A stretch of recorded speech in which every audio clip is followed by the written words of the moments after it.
Which ones? Which switch? Oh, I can hear myself. Okay. Check, check, check. 1, 2. 1, 2. Luke, I can hear myself on a delay. Yeah, same. What's that? Oh, brilliant.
My name is Andrew Mather from Double Dash Motorsport Media. Very happy to be joined today, no Howard Mitchell, but joined today by Chris McCarthy from Karting magazine. Good to be here. It's a shame, of course, Howard can't be here with us today, but if he is tuning in, good morning to him.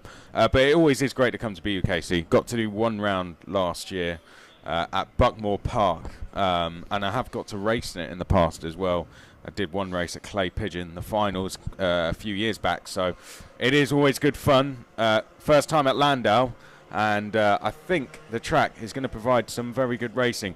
We've got a damp circuit at the moment, of course, no pictures with us just yet, but for those of you listening in, a damp circuit, dry in places, so some corners are dry, some are damp, but we've definitely got rain on the way, so I think it's just a case of when it's going to hit us at the moment. Yeah, it's going to be a very interesting day to see who can come through to take the good points here today. Let's just run through a grid for you. Just going to read out university names for this first moment. Apologies, we've not got driver names on this one straight away. Coventry B will start this race. Sorry, Leeds B will start this race from pole position. Coventry B alongside him on the front row. I have now got driver names. That's Tom Taylor and Matas Griglauskas. Row 2, Alessandro Brazzoni for Warwick B and Valery Novikov for Bristol A. Row 3, the Southampton C kart. Now, the easy thing to remember is the Southampton C kart is ineligible all day. So that is a non-point scoring kart all day, the kart number 103. Alongside them on the third row is Sam Lovelace for De Montfort. Great first two races so far for him at Buckmore Park and Three Sisters. Can he carry that on here today? Row 4, Thomas Constance goes for Brunel A with Charlie Lamb alongside in the Nottingham A kart. That's the number 8. All Nottingham row 5. The C team with Krishan Sampat in the number 50 and Timmy Pickford in the number 34 B kart. Row 6, Aaron Leishman for Newcastle B and Christopher Vretos for Cranfield A. Row 7, Samuel Gerrard, winner last time out for Cambridge A in one of the sprints at Three Sisters. He's going alongside Brunel B. Row 8, Lucas Sullivan goes for Oxford Brook C. Ben Gilbert goes for Swansea Met A. And I'm just going to look out our window. No, we're not ready for the start yet, so we'll carry on with this grid. Row 9, Scott Jeffs for Nottingham Trent A and Suzanne Gutsold for Aston A. Row 10, Freddie Fincham for Loughborough B, joined on that row by his Loughborough C teammate Crispin Zoicher. Row 11, Aaron Walsh for Huddersfield A and Ocean Bache for Manchester A. Row 12, Piers Pakenham Walsh goes for Brooks B with Brighton B alongside on that row as well. I think they're ineligible in this one. Carl Morby goes for Oxford Brooks A in the first one from P25. Tom Cuthbertson alongside for De Montfort B. That's row 13. Row 14, Southampton B and James Pritchard Wood for Swansea B. Row 15, Sam Wrighton for Kingston A, who we spoke to on the BUKC radio podcast earlier in the week. James Grant alongside him on the 15th row for Newcastle A. Row 12, Jack Linus, two-time winner in qualifiers back in November at Wilton Mill. He goes for Huddersfield B from P31 on the grid. Leeds D alongside on row 16. Row 17 is Oxford Brooks D's Brad Butcher and Swansea Met B's Harry Grundy. And on his own, second place in the championship team at the moment, Exeter A, Josh Kraft goes for them on this first race. We're doing this the old way. BUKC Radio is back. Apologies for the technical issues with the stream at the moment, so hopefully you can hear us. The kart's coming round the final corner now. Tom Taylor will start this round, and round 5 of the BUKC 2019 is go. Good start for the Leeds driver into the crook for the first time. Are they all going to file their way through? Looks like a pretty clean start at this stage of the race, and there's a spinner from third place. I think that's the number 22 of Warwick B that's gone round. But straight away we see, Chris, that the new age of Rotax Evo Club 100 karts, that driver was able to get going again, although there is one driver who got caught up in the incident later on, who's stranded at the exit of the first chicane. Yeah, one stranded. Doesn't look like he might be going any further either. There was a change of lead. I think it is Coventry B who actually took the lead coming out of the exit of the chicane. Brave round the outside. So Leeds losing the lead early on here. We are also using the chicane down the back straight as well. For those of you tuning in, we'll have pictures for you very shortly. But for now, as Andrew said, it is BUKC Radio. There's a lot of moves coming into the final hairpin. Let's get the order for you as they come across the line then. So it is Coventry B from Leeds B, Nottingham A, Brunel A, Warwick B, De Montfort A, Cambridge A, Newcastle B, Nottingham C, and Nottingham Trent A with yellow flags out. So I think it'll be Swansea B, the kart, who is stranded and is actually out of the race. So a big hit there for Swansea B.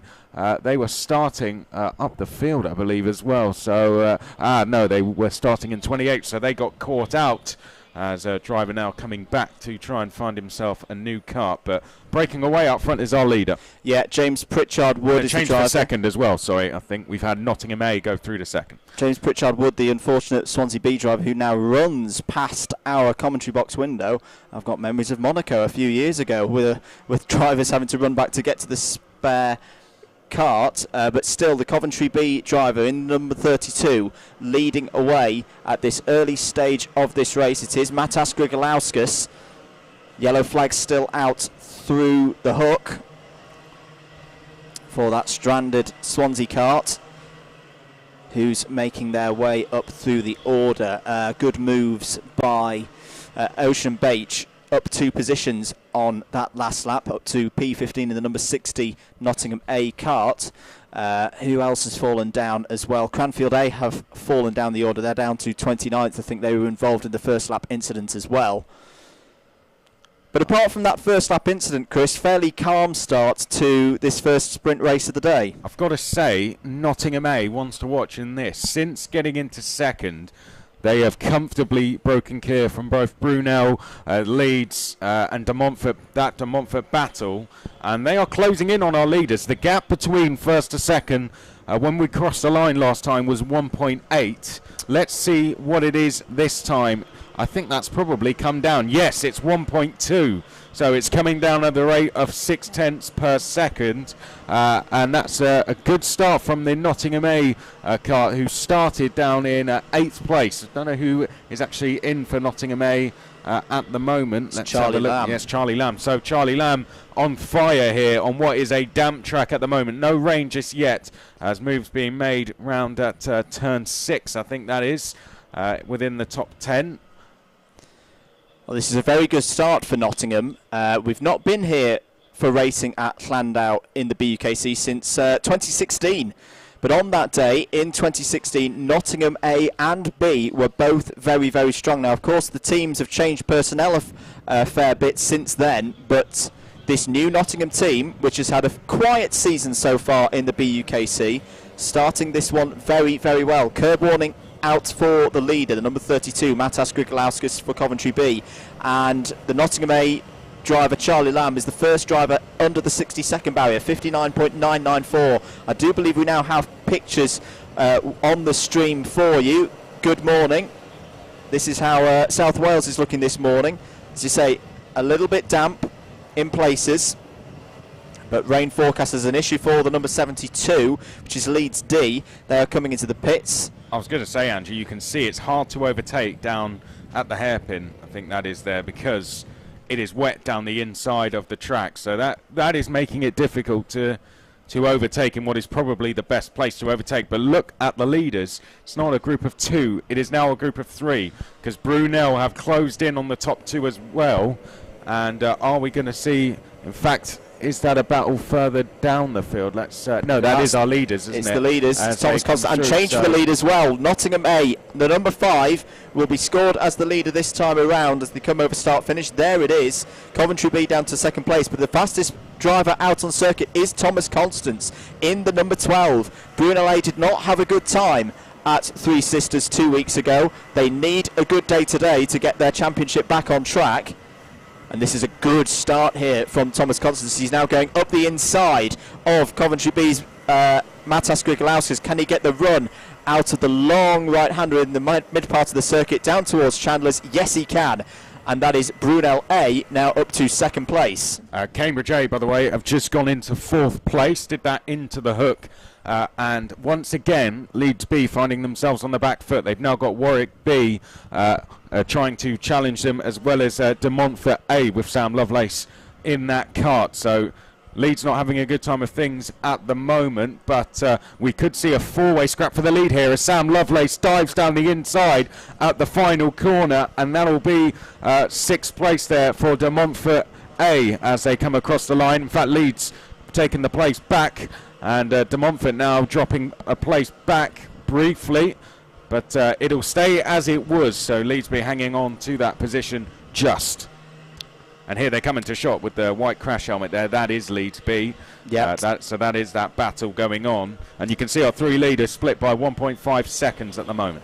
Yeah, Sam Lovelace having another little attack on Tom Taylor in the Leeds B kart. If you're joining us for the first time in the BUKC, welcome. Great to have you here for the Alpha live stream. A little bit of housekeeping. You will see the karts have different coloured number boards, red backgrounds and black backgrounds. The red numbered karts are our Premier class karts. The black ones are the Clubman class karts. Same machinery underneath them, but two different classes within this mains championship. And this Leeds B kart, this number 44, is one of the big contenders in the Clubman's class. I think that was Warwick B trying a move into the last corner, and I think they've got that move done on De Montfort A. So they will now go after Leeds B once again. Let's just talk you through who you can see on screen. That's our three leaders. There is fourth place in the 27. This has been the Leeds B battle we have been referring to, and that is the number 22 there of Warwick B going through into what will be fifth place. So good move there, but can they hold on to it as they come up towards the chicane before hitting the back straight and a further chicane? It looks like rain is now starting to fall. I don't know if that's taken a toll to the lap times just yet, but I think very slowly we are starting to see rain fall and more curb warnings as the race seems to be going on with the increasing track conditions getting a little bit worse. More moves being made into the final corner there. I think that was a move from Loughborough B on Oxford Brooks B into the final corner. That didn't quite work, so they'll try again. That was an attempt to go into ninth place at the moment. Fastest lap's just been set by Oxford Brooks A, Kyle Morby, former driver of the year. So he's starting to come through the field now. Oxford Brooks A, unfortunately, not really in the fight to defend their title in the number one plate, but still with a very fast set of drivers. And on a tricky day like today, conditions not the best. This circuit, one that many of the drivers are experiencing for the first time. Do not count them out for some success here today at Llandow. You're looking at the Mac Werters corner. This is the long right-hander before they go onto the Lancaster curve, which isn't really much of a corner in these karts. It is flat out. Lead battle coming past our commentary box. Still going on.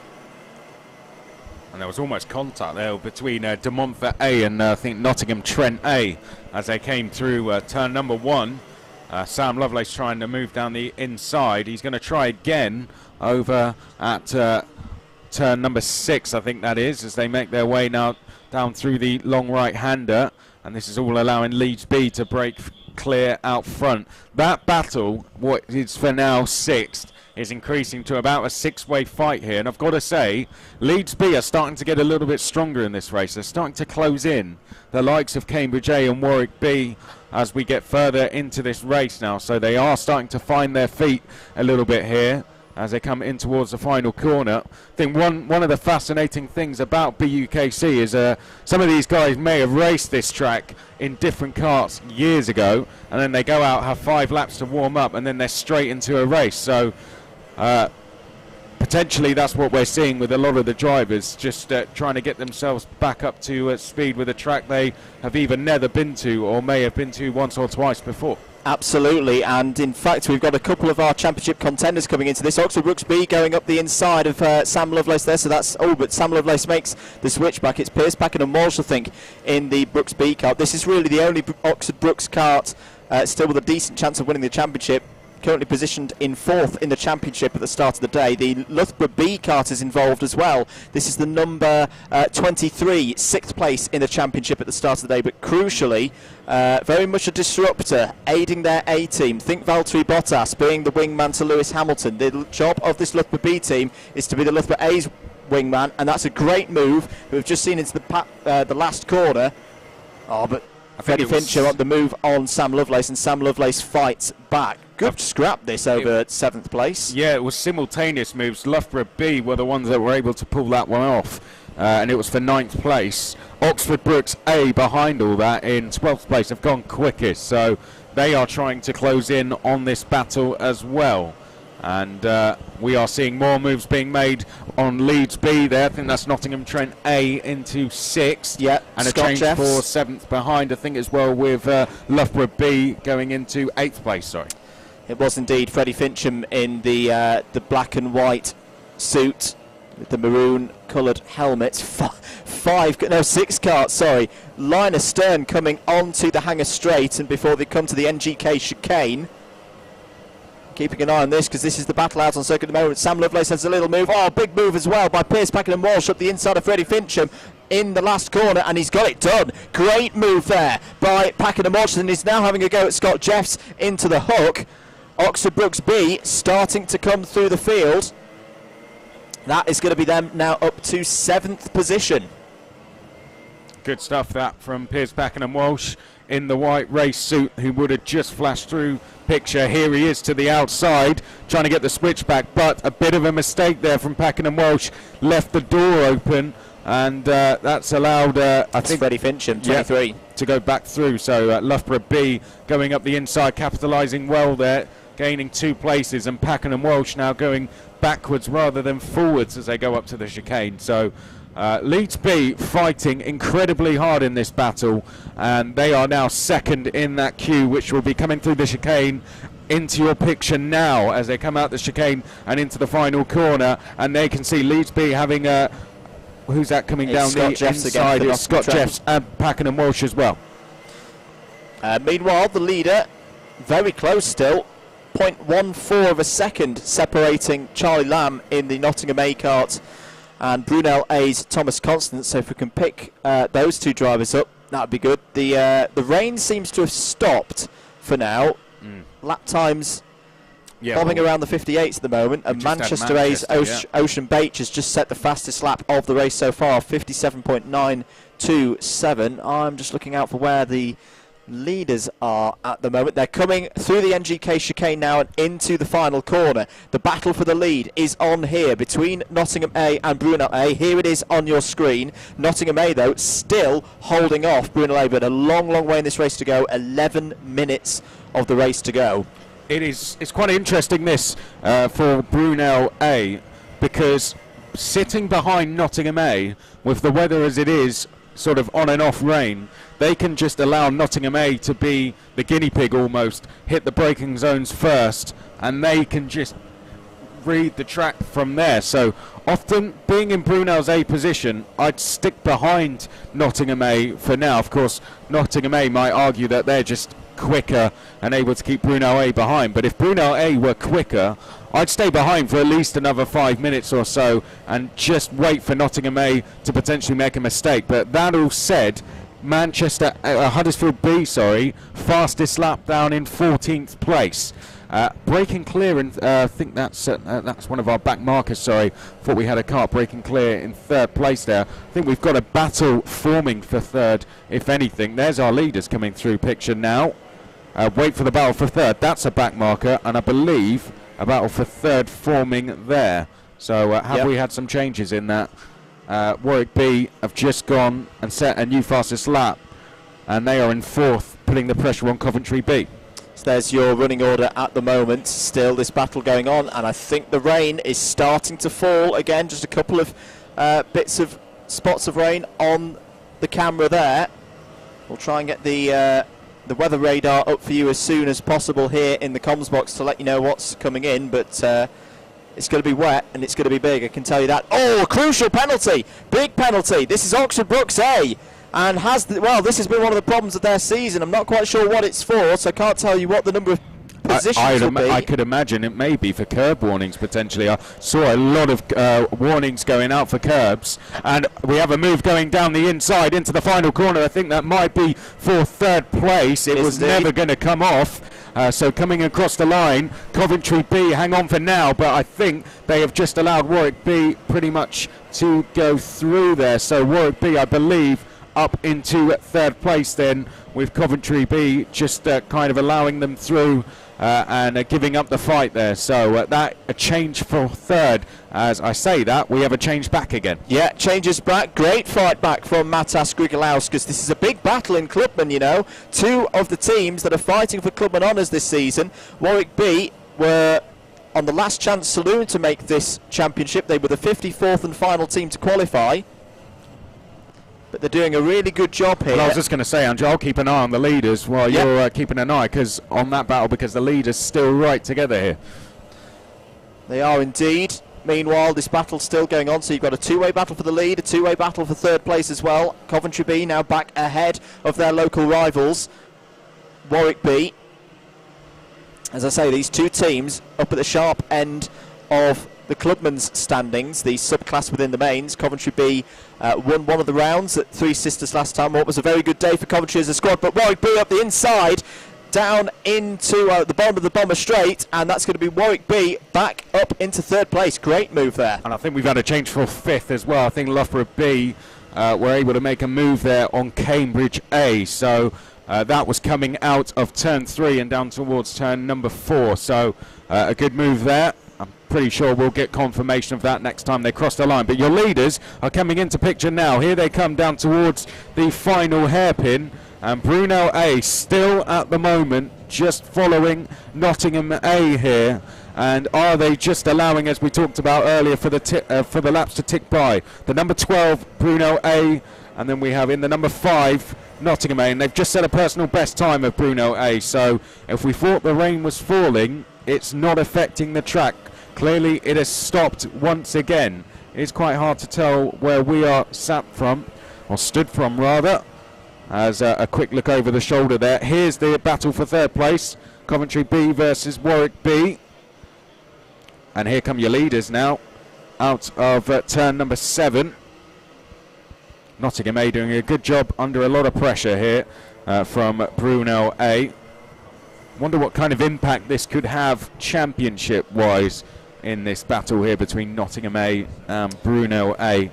Well, two teams that have been at the sharp end of the BUKC in previous years. Nottingham, a BUKC 24-hour winner a few years ago as well. Brunel A won the first qualifier, of course. There's a penalty out there for the number 27, Samuel Gerrard, for Cambridge A, so that's a position penalty for them. And I think I just saw a penalty for Coventry B as well. Just confirmation, by the way, we did have that change for 5th. Loughborough B going through the 5th last time, passing Cambridge A, who are now under pressure from Oxford Brookes A. But did we get that penalty? Oh. Yeah, Coventry B. So Matas Grigalauskas is the 95 at a huge moment, coming out of Chandler's Corner. Fast right-hander at the bottom of the circuit. Back with our leaders coming through on to the Hanger Straight. So that's through that complex of corners called the Dell.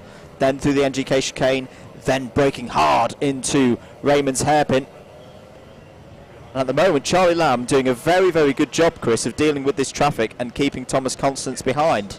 He is indeed. I'm looking further back down the field because within our top 10, I think we may have just had a change for position. In fact, it's back markers getting involved, but from third backwards to around 6th or 7th, We've got a big queue forming as we get into the last 5 minutes. We're concentrating on screen on our top 2 at the moment, but we have just had a change for position, I believe, down at turn number 5, still side by side as they come through the right-hander.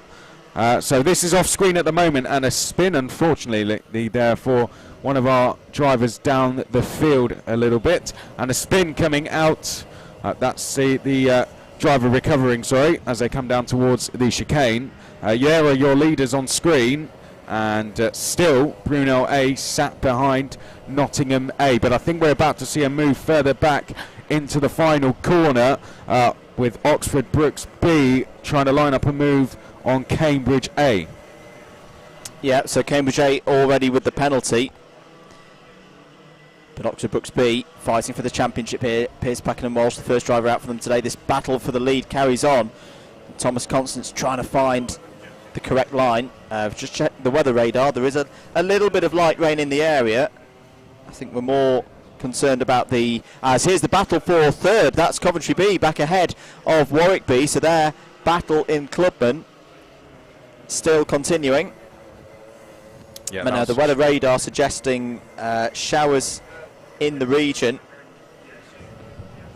but not too much on the horizon in the next hour, so we'll keep an eye on that as the day goes on. 3.5 minutes to go then in the first heat of the day for round 5 of the British Universities Karting Championship. Andrew Mather and Chris McCarthy on commentary duties for you here today at Llandow Circuit at South Wales Karting Centre. Oh, Loughborough B on the move up into third place now as they come out of the hook.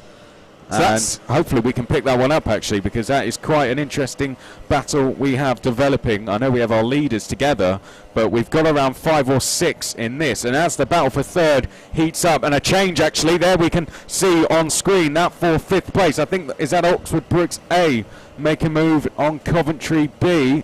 And sitting in just behind that, we have the likes of Cambridge A as well, who are trying to capitalise as they come down towards the chicane and onto the back straight.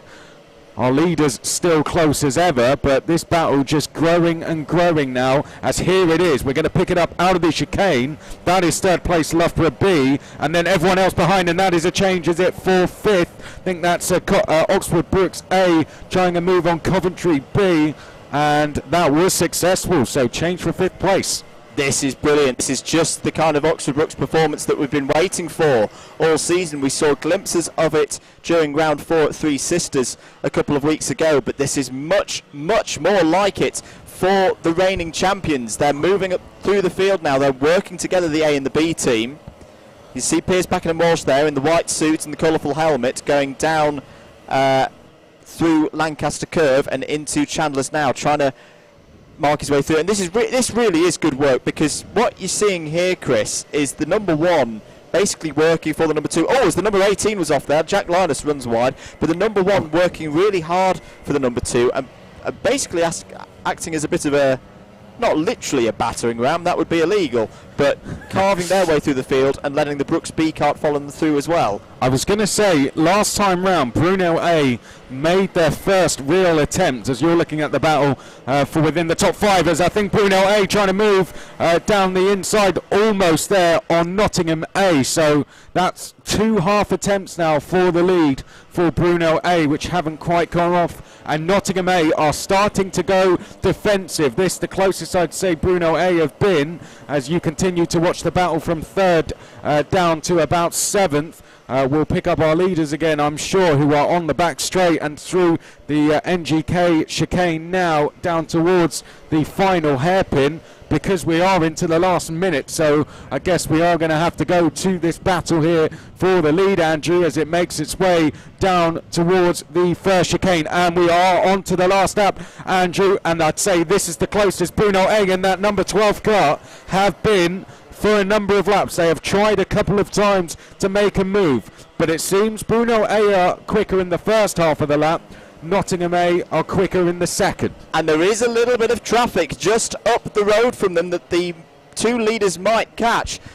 You've got to think that Brunel A are going to try and make the move. They've got to get their championship back on track, and the two back markers ahead of them are fighting. They could come into play here as we come into the Dell for the last time in this first race of the day. Nottingham A still leading onto the NGK chicane on the back straight.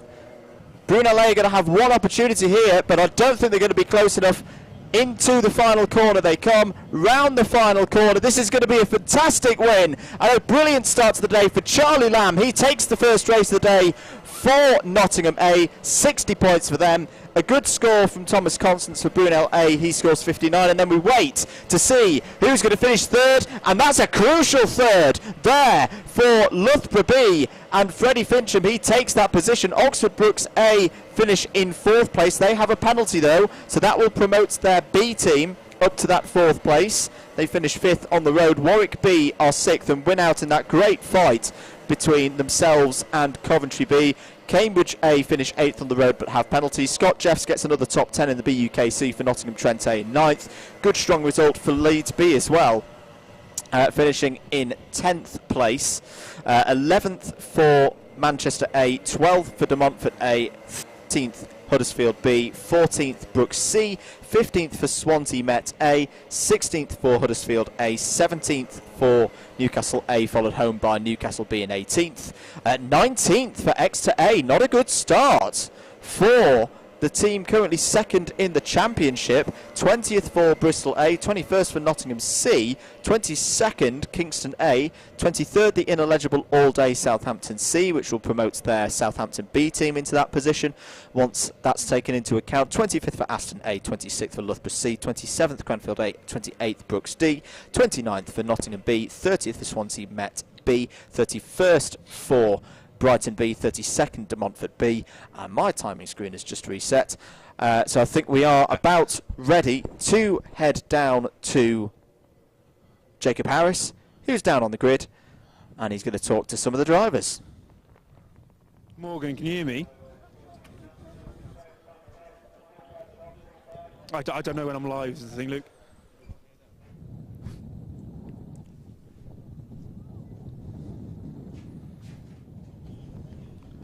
Wales. Charlie, don't go too far. Congratulations. Yeah, that was a decent race. Is this your first race win? Yeah, first race win.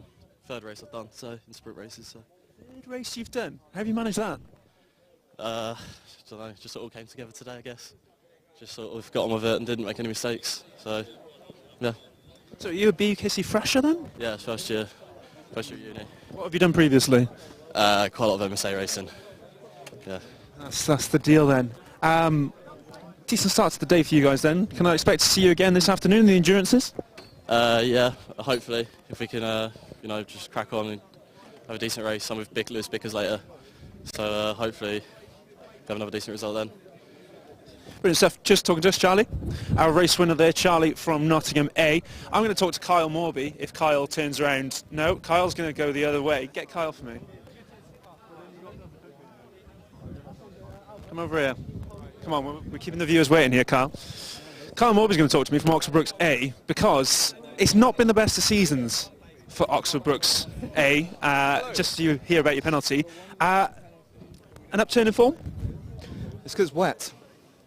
Is it wet or is it moist? It's one of those where it's drying up, and if you can get that dry, or you can find the grippiest patch the earliest, then you're going to have an advantage. And I like those conditions. Doesn't happen very often here. It's either wet or dry.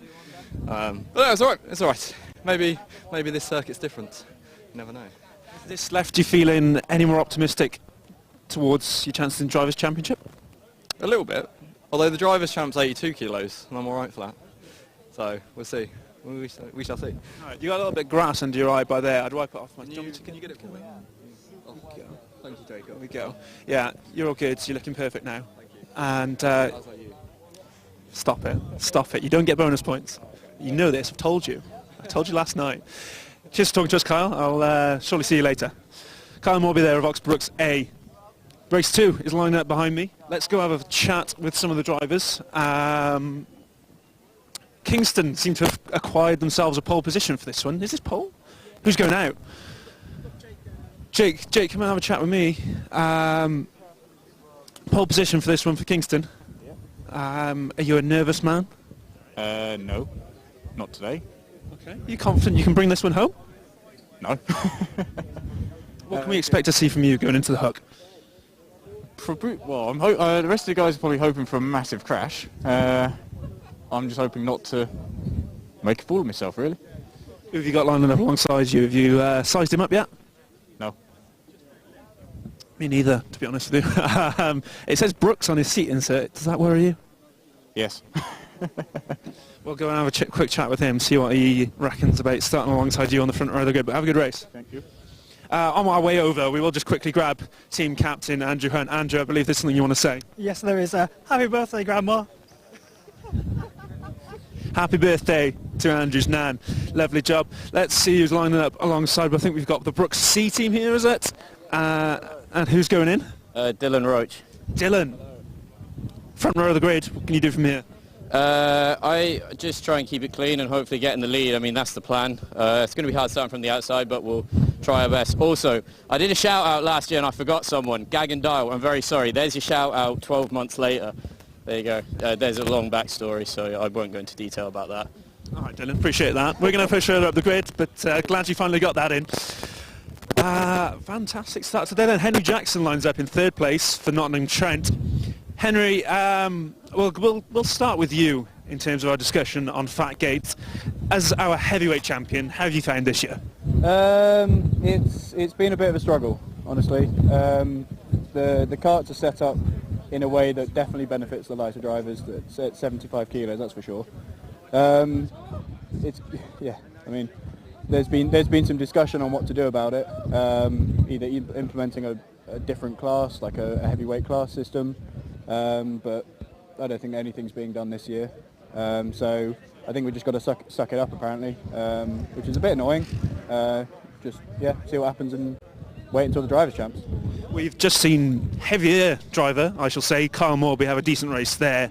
He says he's feeling a little bit more optimistic about Drivers' Champs. He reckons it's a bit damp, which helps the heavier drivers. Can we expect to see a strong showing from you today? Well, I've never been here before, so starting third. A man of your experience. Yeah, I didn't bother venturing down this far. So, yeah, I don't know who's around me, but yeah, just see how it goes. And if Carl's saying he's had a better run here, yeah, like hopefully that's a positive sign, maybe. Fingers crossed for you, Henry. Thanks for talking to us. We'll go talk to Andy Dawson in behind for Team Northumbria. Andy. Hello. Bit windy here today. You suffering? It's alright. It's just like the north, really. But I've had some decent results. I got a 5th in Buckmore and I think it was a 12th or a 13th in Wigan. So I think they just entrusted me with a decent grid slot. All right, well, all the best with making the most of it. I shall speak to you later. Andy Dawson there of Northumbria. Let's move a bit further down the grid. In fact, we'll jump in with Tom Fox here. Tom, come and have a quick chat. We saw you win a couple of races at qualifiers, but none since. Can we get back on that top step of the podium today? That's a good question. There's a lot of fast drivers around us in this race. There's Henry up at the front, there's Rihanna on my right, and there's quite a lot of fast drivers behind, so we'll just see what happens. I'm just hoping for a clean one today, I think. So. Good luck with it. I'm going to go talk to Rihanna, actually, now that you mention it, because I didn't get Birmingham last round, but I shall speak to you later. Rihanna, oh, Simon Morton, club captain, jumps in the way. Sit down by here. Rihanna, bit of a so-so round for Birmingham last time out. Can we do any better at Llandow? We've got to, if we want to have a chance of at least being top 3 this year, so yeah, we've got to have a good one. And you're an experienced karter. How many times have you driven around here? Well, last time was the last BUKC round here, so that was 3 years ago, or a long time ago. But yeah, I've been here 2 or 3 times. Are you confident you can make your experience count? Yeah, maybe. Yeah. All right, well, you have a good race. I'm going to go see who's starting towards the back of the grid.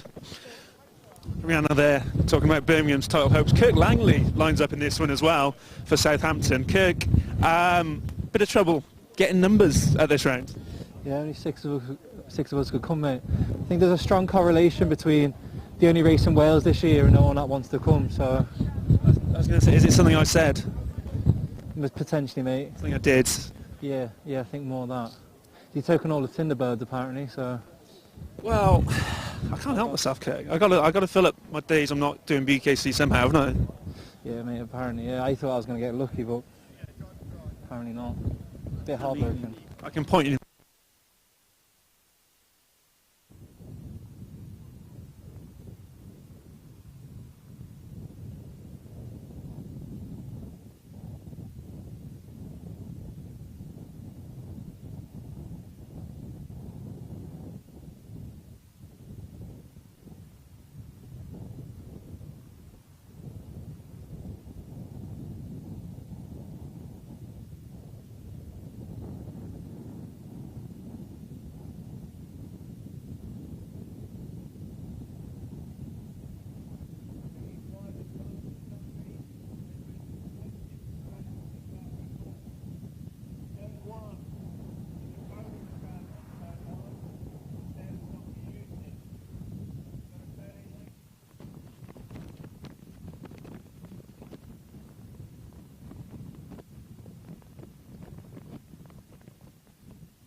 Welcome back, everybody, to Llandow for what will be race 2 of round 5 of the BUKC 2019. Once again, we'll have a short few laps of warm-up. Let's go for a grid before these karts set off for those practice laps. Heat 2 then for round 5 of the BUKC 2019. Kingston B will be on pole position. Jake Belcher will be the driver going from pole position. Dylan Roach will start alongside for BUKC. Henry Jackson for Nottingham Trent A goes from row 2. Benjamin Fisher alongside him for Leeds A. Row 3 will be Andy Dawson for Northumbria B and Dylan Paddison for Coventry C. Row 4 will be Ben Brewster for Nottingham B and Thomas Fox going for Aston A. Very successful driver so far in the BUKC this year. Rihanna Percox goes for Birmingham A in this one. Spoke to her on the grid. Kirk Langley alongside on row 5. Southampton C ineligible again in this one. Start from row 6. Jack Lockhart White alongside on that row for Bristol A. Row 7, James King and Oxford A goes from P13. Badawin Bauge goes for Exeter A. Brunel A's Luke Barton will start this race P15 alongside him. On the 8th row is Johnny Knight for De Montfort A. Row 9, Jack Fisher goes for Leeds B alongside Robert Starley in the Leeds C kart. Tom Thickpenny, successful season so far for him in the number 4 Loughborough A kart. He starts from P19 on the random grid. Stuart Harries starts in the 106 Swansea Met B kart. Row 11, Diego Della Torre goes for Manchester Metropolitan. Andreas Gutsold goes P22 for Birmingham B. And then row 12, Jeremy Todd starts P23 in this one for Swansea B. Konstantinos Karting goes for Exeter A. I'll explain that one later, Chris. Okay. Row 13, Southampton B, the number 38, goes from P25. Petri Savanto goes for Oxford Brooks D. Row 14, Marcin Matchak goes for the ever-impressive Brighton A team this season. From P27 on the grid, Giulio Peroni goes for Loughborough C. Row 15, the BUKC Radio Podcast's clubman correspondent, Mr. James Johnston, goes from P29 for Swansea A in the 25 kart. Ami Jurga goes alongside on row 15 in the Sheffield A kart. George Bridson goes for Coventry A from P31. P32, Bath A's Matthew Allington. Row 17, Warwick A, Carl Roberts go from P33. Joe Bleakley starts this one for Brooks B from the back of the grid. P34, and then Tom Mantle all by himself for Manchester A. 35 karts in the field for this one. Andrew, I've got to say, I I've tried to draw a track map for us. Ah, yes. But that is that is the biggest last hairpin I've ever come across. We'll have to take a picture of this and put it on the... We are going to have to take a picture of that. That is awful. Absolutely awful. Well, I'll put the corner names on. You can get that tape and stick that to the window so we know where the carts are when they unfortunately come off. But it's a really tight last hairpin here, but not according to my track map. That doesn't quite reflect what we are seeing. That's more of akin to a reverse carousel from the Nordschleife. It will have to do. It will have to do for now. There we go. I knew I should have left it for you to do. But the carts are getting ready to go. Great to have Jacob out on the grid as ever, talking to some of the drivers. One of the driver I used to race with a lot, he talked to, Henry Jackson. So good to good to see him here. Strange to be commentating on him at the same time. But he has been definitely one of the standout performers in recent years in BUKC, despite being referred to as Fatgate. So these conditions could suit him. Now, one thing, talking of conditions, Andrew, the South Wales BBC News correspondent, has told us that the rain showers look like they are going to go north and just miss us. So I think, according to that, we might be okay if his weather predictions are more accurate than my track map. Then I think we're going to be okay for the day, and hopefully the track conditions should improve, which wouldn't be good news for our heavy drivers, but it certainly would be for the lighter drivers. Because at the moment there's not going to be much grip out there at all, I think, as demonstrated in our last race. But it looks like we're almost ready to go, Andrew.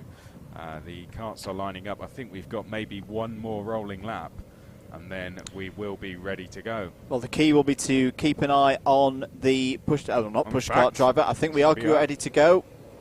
Pace driver pulls away. Round 5, race 2 of the BUKC 2019 is green and racing. Clean start from both sides of the grid and into the hook for the first time in this one. The 78 will lead. Henry Jackson trying to muscle his way through, and he does, up into second place. So Kingston B leading from Nottingham Trent A at this early stage of the race, and the number 9 of Brooks C is in there as well. It's already a bit of a gap, though. The top 10 or so have already broken away, and 3 wide through McWhirter's coming on to the Lancaster curve. Careful of the sausage on the left-hand side that they don't run onto that. But something's happened in the middle third of the pack. Henry Jackson's taken the lead. Yeah, this initial group has got away, but Henry Jackson into the lead then. The number 7 of Southampton A coming through as well. We've had a slight off coming into the Dell there, actually, as A went 3 wide there, and we are 2 wide coming through NGK chicane. All of this allowing Jackson to break clear. Side by side into the final hairpin. That is Oxford Brooks C going into second place. There is your leader, Nottingham Trent A, Henry Jackson, in the number 13 as he makes his way through the hook. And how many times have we seen Henry Jackson in this position in the BUKC as the number 9 of Brooks C attacks Kingston B for second place. Kingston B holding on at the moment. Kirk Langley trying to fit up the inside as well in the number 7, and does so, and almost pulls off the 2 carts move. Well, Brooks C back underneath, and they take second place now. Southampton A not happy there at all. Trying to say to the driver behind, think about it, let's go after Henry Jackson, who's in the lead. But that was a move, I don't think that was ever going to come off, taking 2 in 1. But he did get through to third place, and a good battle going on for second here. They're going to have to try and work together, though, to try and catch Henry Jackson, who is checking out early doors. Fourth place going along very well, Southampton A, De Montfort A, sorry. Then we have Northumbria B, Aston A, Coventry C, Bruno A, Kingston B, Birmingham A. all positions to the left of screen, including gaps to the leader. And there goes Southampton A down the inside, straight into second place through Surtees. So a very good move there from Southampton A. Gap to the leader now 2.5 seconds. Big penalty for the championship. Exeter A, early stages, have had some form of penalty that's going to demote them at least 2 positions. Again, I've not quite had confirmed what it's for. It could be for an ABC, which would be up to 4 positions. So this is so far with a midfield finish in the first race as the move for second place. Oxford Brookes C having a little look up the inside of Southampton A there. Can't get it done, but it is not going well so far, Chris, for the number 10 of Exeter A, the team at the start of the day was second in the championship. I've got to say, I love the way you talk through that penalty in such description whilst plugging in your charger for your laptop. Who said men couldn't multitask? We've got a move going on a little bit further down the field, though. 1 for 5th. And I think that will be, if I can count properly, 1 from 8th or 9th place. Let's have a look at the gaps and see what was close. I think it was Birmingham A that were on the move going into Surtees as they make their way now through Chandler's, turn number 6.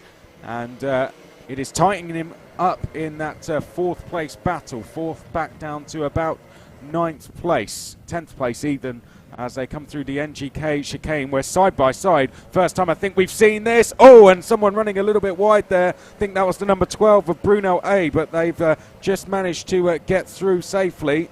There is the number 7 of Southampton A in second place. Oxford Brookes C, I think, in a position here where they're just going to be following Southampton A, who are not making any inroads whatsoever on Nottingham Trent A and Henry Jackson. Their gap has extended by 1.3 seconds. Last time we checked in with it, it is now 3.8 seconds.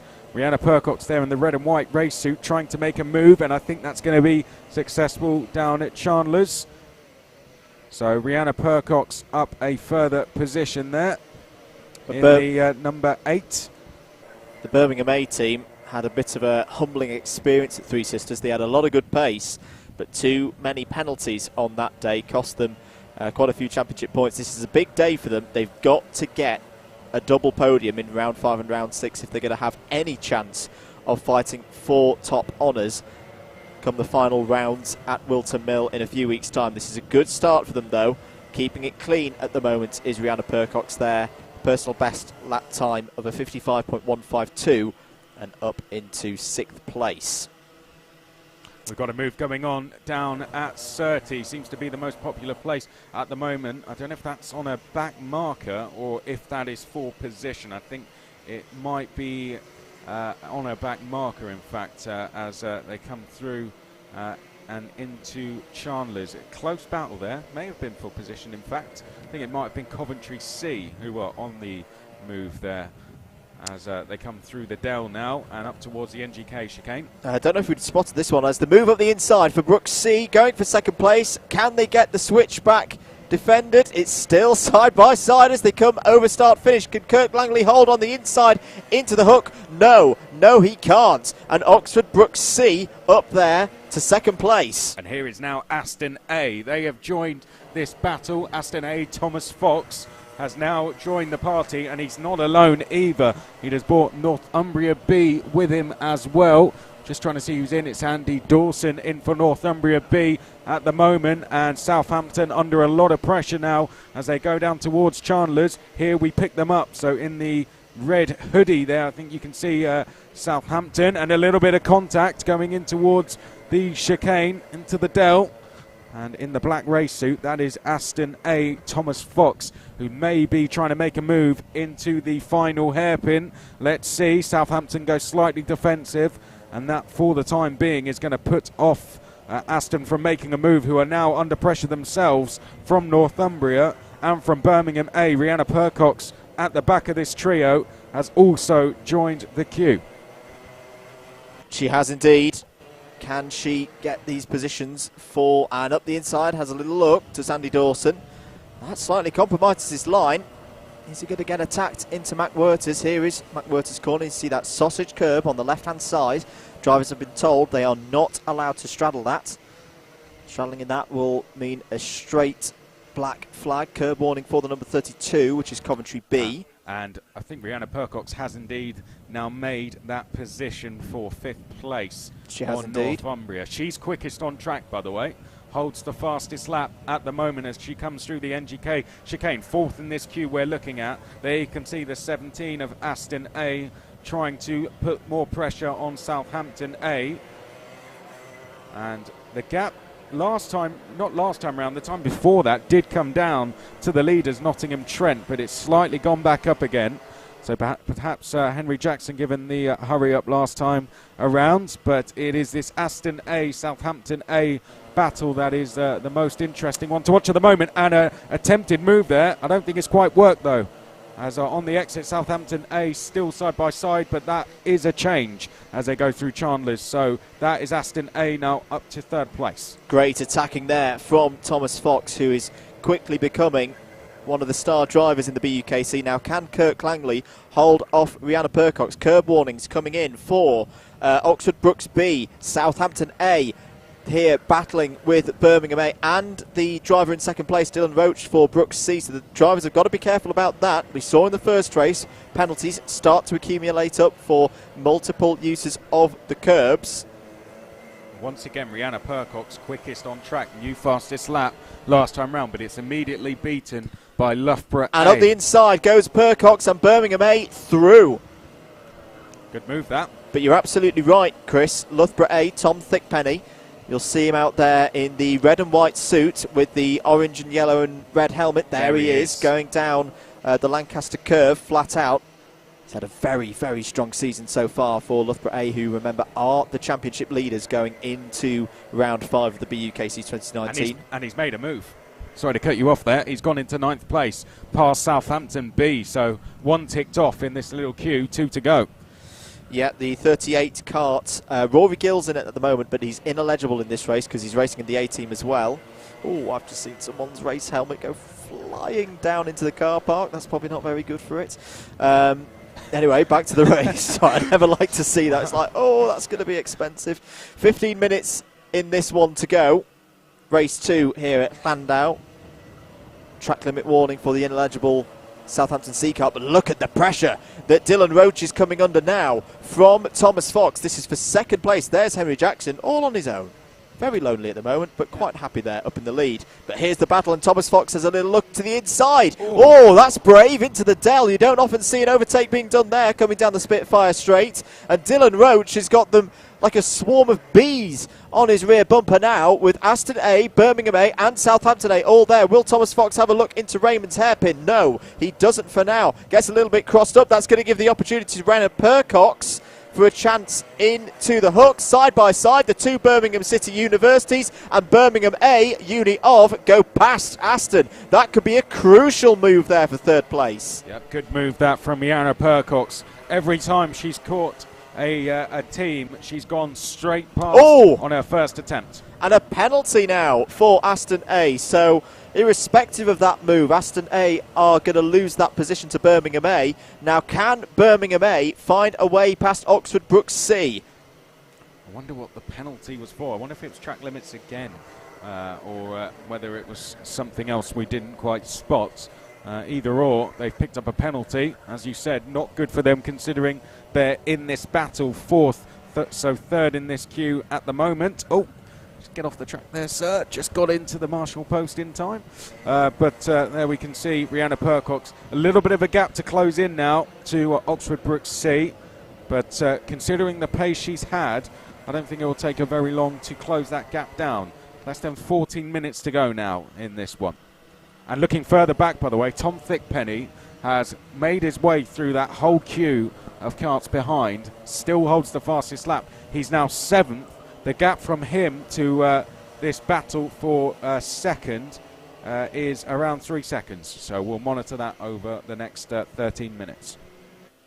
And I would suspect that that gap will come down. Here's your battle for 2nd place on the road. Oxford Brooks C, Dylan Roach leading it at the moment. From Birmingham A, Rihanna Percox coming through in the pink and white overalls there.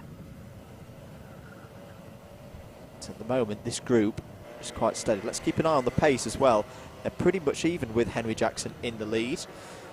a couple of just under a hundredth of a second quicker, but the lap times have just completely lit up there as Loughborough A, a 53.743 for Tom Thickpenny, and up the inside there, I think that was Andy Dawson. Yes, it was Andy Dawson for Northumbria B, currently leading and coming in this race, but Kirk Langley for Southampton A fights back, and all the time, Chris, this is helping that driver there, Tom Thickpenny, to close up for Loughborough A.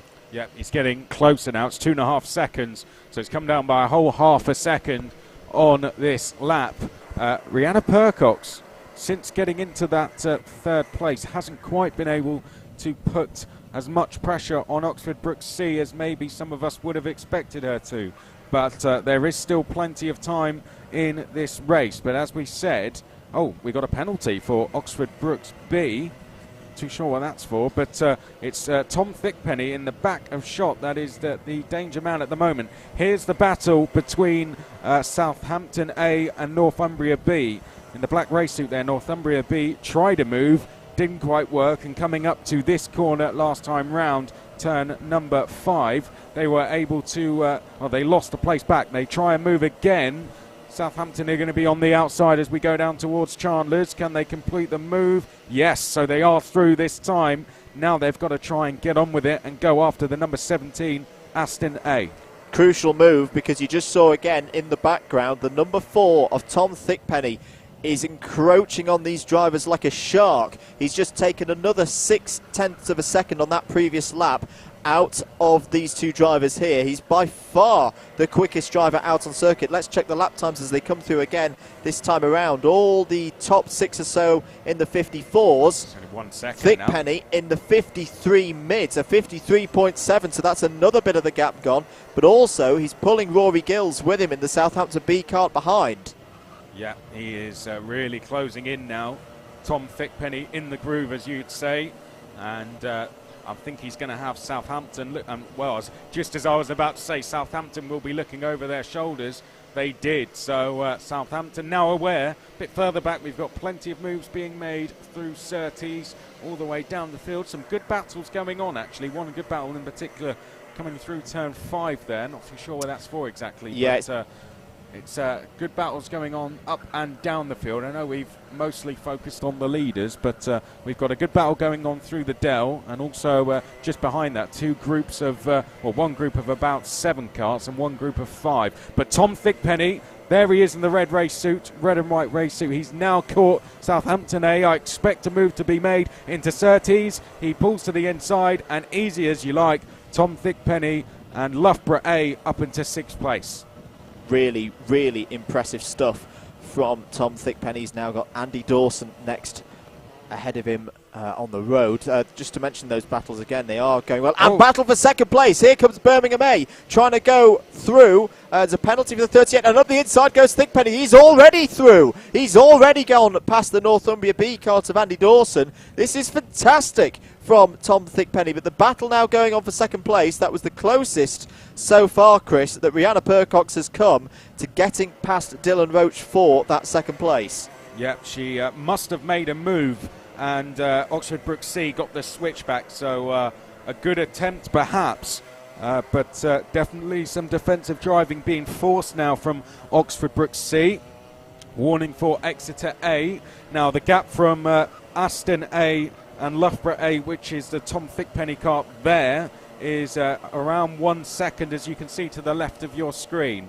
And he's around half a second quicker than this group when he was closing in. So within around 2 laps, he could be with them, as it seems that Rihanna Percox is close enough here to potentially try and move into the final hairpin.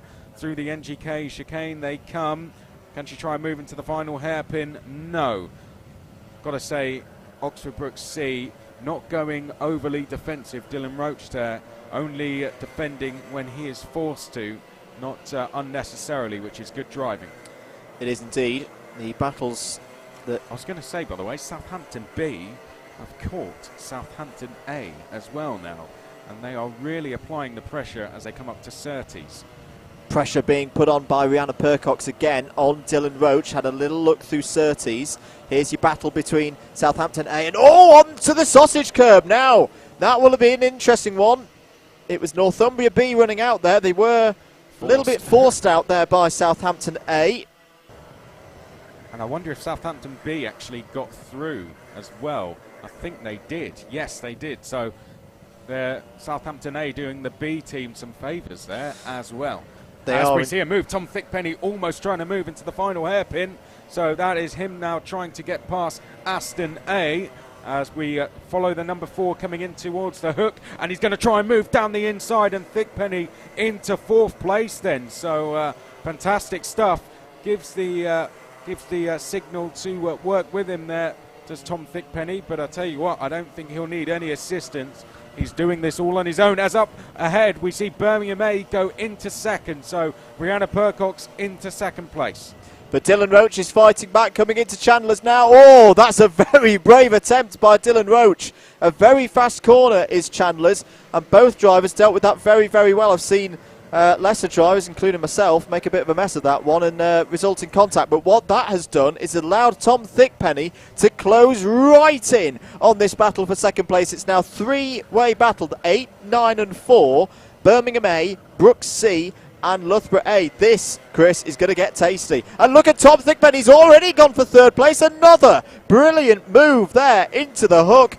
Loughborough A now up to 3rd place. Good stuff, and behind this, Southampton B piling the pressure on Southampton A as they go through Surtees. It is in the back of shot of this at the moment, and they're going to try a move. I think almost there. We pick them up now. The queue of 3 at the head of that, and the silver crash helmet is Southampton A. Then it is Southampton B, Northumbria B, Nottingham B closing in on this as well. So a good scrap going on there, but we've got a back marker getting in the way of Tom Thickpenny here. He's going to be on the outside coming through the NGK chicane, and Brave almost round the outside. He's going to have to go down the inside, isn't he, into the final corner, and does. He may be in danger of losing a place here though.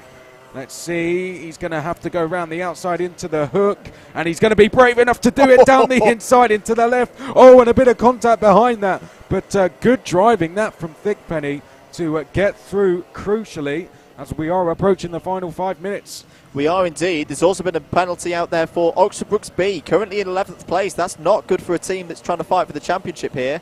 We'll see what the ramifications of that are later, but there was a really crucial move in all of that, Chris. Rihanna Percox getting past the back marker on the run into the Dell. That's what's given her this little gap now.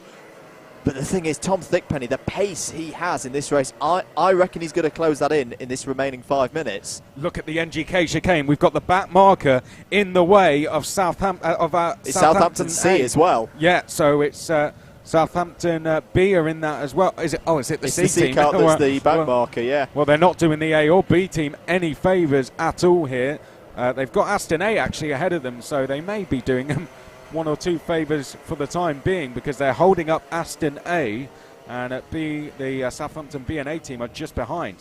Another penalty comes in, and this time it's for Exeter A again, so that's 2 penalties that they've had in this race as the number 7 goes up the inside of the 17, and just about still side by side as they go down through Lancaster Curve into Chandler's. Did Kirk Langley get the move done? Yes, he did, but no, Thomas Fox is fighting back here, and brilliant move there at the end of the Spitfire straight into the Dell. My goodness me, is Thomas Fox having to work hard for these positions here today. Yeah, Tom Thickpenny really closing in on Rihanna Percox now. Here comes Southampton A trying to move down the inside of Aston A, but they weren't able to complete it. In the back of shot, we've got Nottingham B closing in on this battle. So as these 3 teams start to try and fight with each other and are being delayed at the same time, we've got Nottingham B closing in. Loughborough A have just set another new fastest lap as there go Southampton down the inside. They're going to have to try and complete the move on the exit of the corner out of turn number 5. Could they get the run into Chandler's? Let's have a look. I think they've got it done with a bit of assistance from their B team. Let's have a look.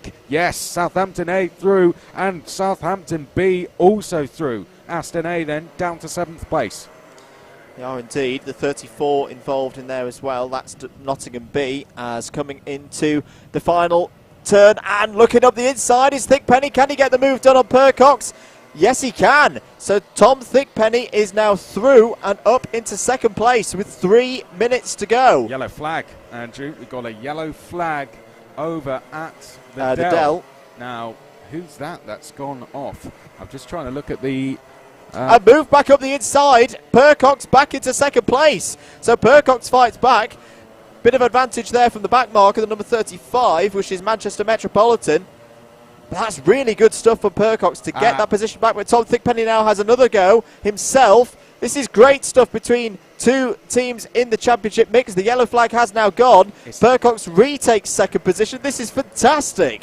Just quickly before we go back to it, it was Northumbria B who are tumbling down the order now. But back to this battle as it comes down towards the final corner.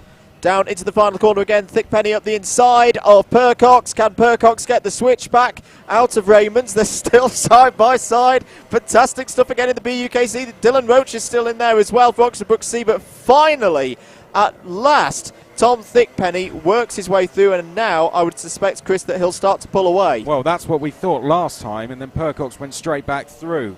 I think she's doing the best thing. I think on raw pace in this race, in particular, she knows that Tom Thickpenny is just an absolute fire, and I can imagine she just doesn't want him to get away. So the best thing she can do is go straight back past before he's able to build a gap here. So I wouldn't be surprised to see Percox go back through. And a penalty now for Aston A. I think that's their second penalty of this race as well. So Tom Fox will start slipping down the order come the end of this race. 90 seconds or just less than that to go. There was a move being done there, I think, by Rory Gills. It wasn't completed, though. No. Now, of course, Rory Gills normally a Southampton A driver, and you will see him as a Southampton A driver later in the day. Ineligible here in the Southampton B kart.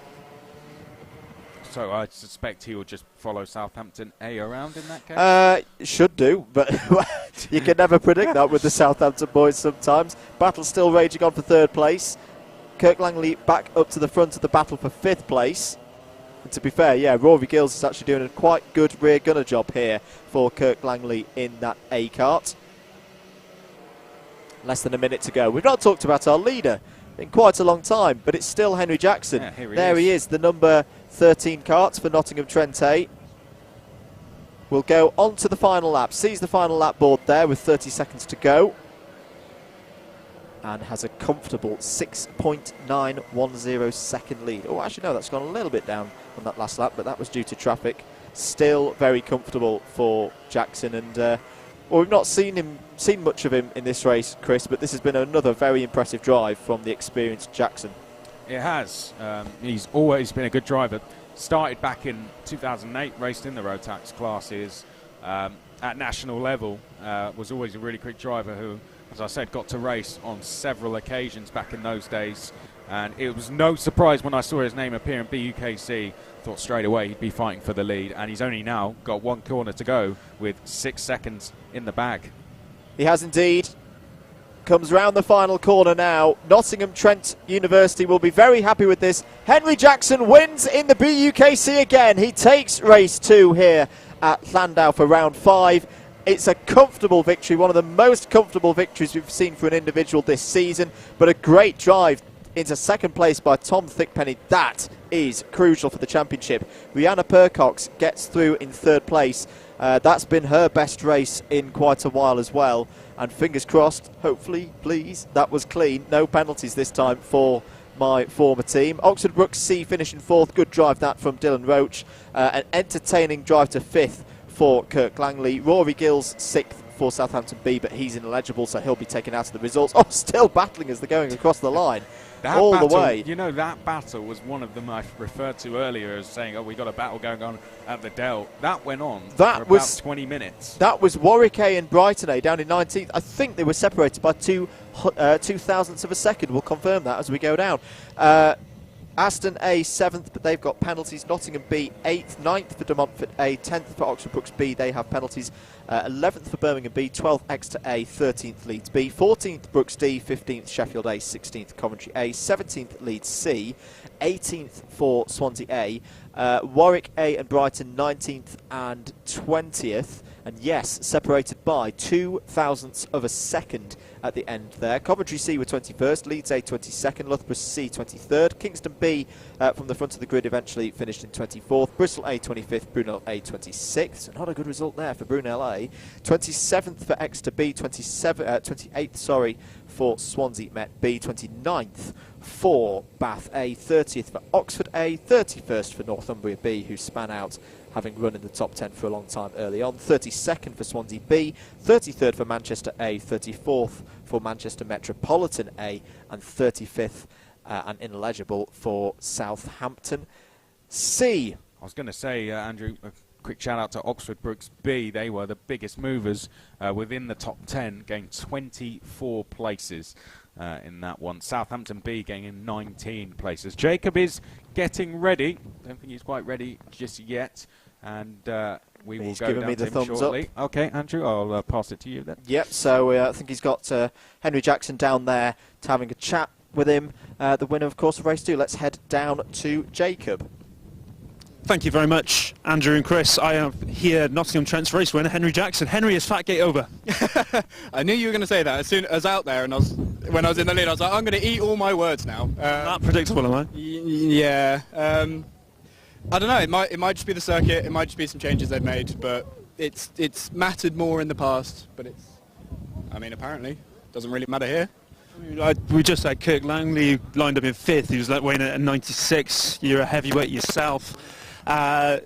Conditions still damp? Just down at the bottom corner. The rest of it, and through this complex here. I'm not going out myself. I was just kind of asking in general. 90% dry. Yeah, it's just two corners. 2 corners, that's it. But it started spitting out there. I got a little bit worried. But no, it's not wet enough. Tell us a bit about your race win. A bit of a tussle early on, but then a decent gap. Yeah, just managed the gap. Was checking every time, making sure that they were the same place every time, whether I need to speed up, slow down. Yeah, just drove the same lap every lap, tried, and yeah, just drove it to the end. Good stuff. Henry, glad to have you back. Thank you, mate. Henry Jackson, their winner of sprint race number 2, and yeah, Fatgate may well be over. Southampton, how is Southampton here again? Kirk, you were there last race. Have I done the grids wrong? No, potentially, mate. With the Welsh education system.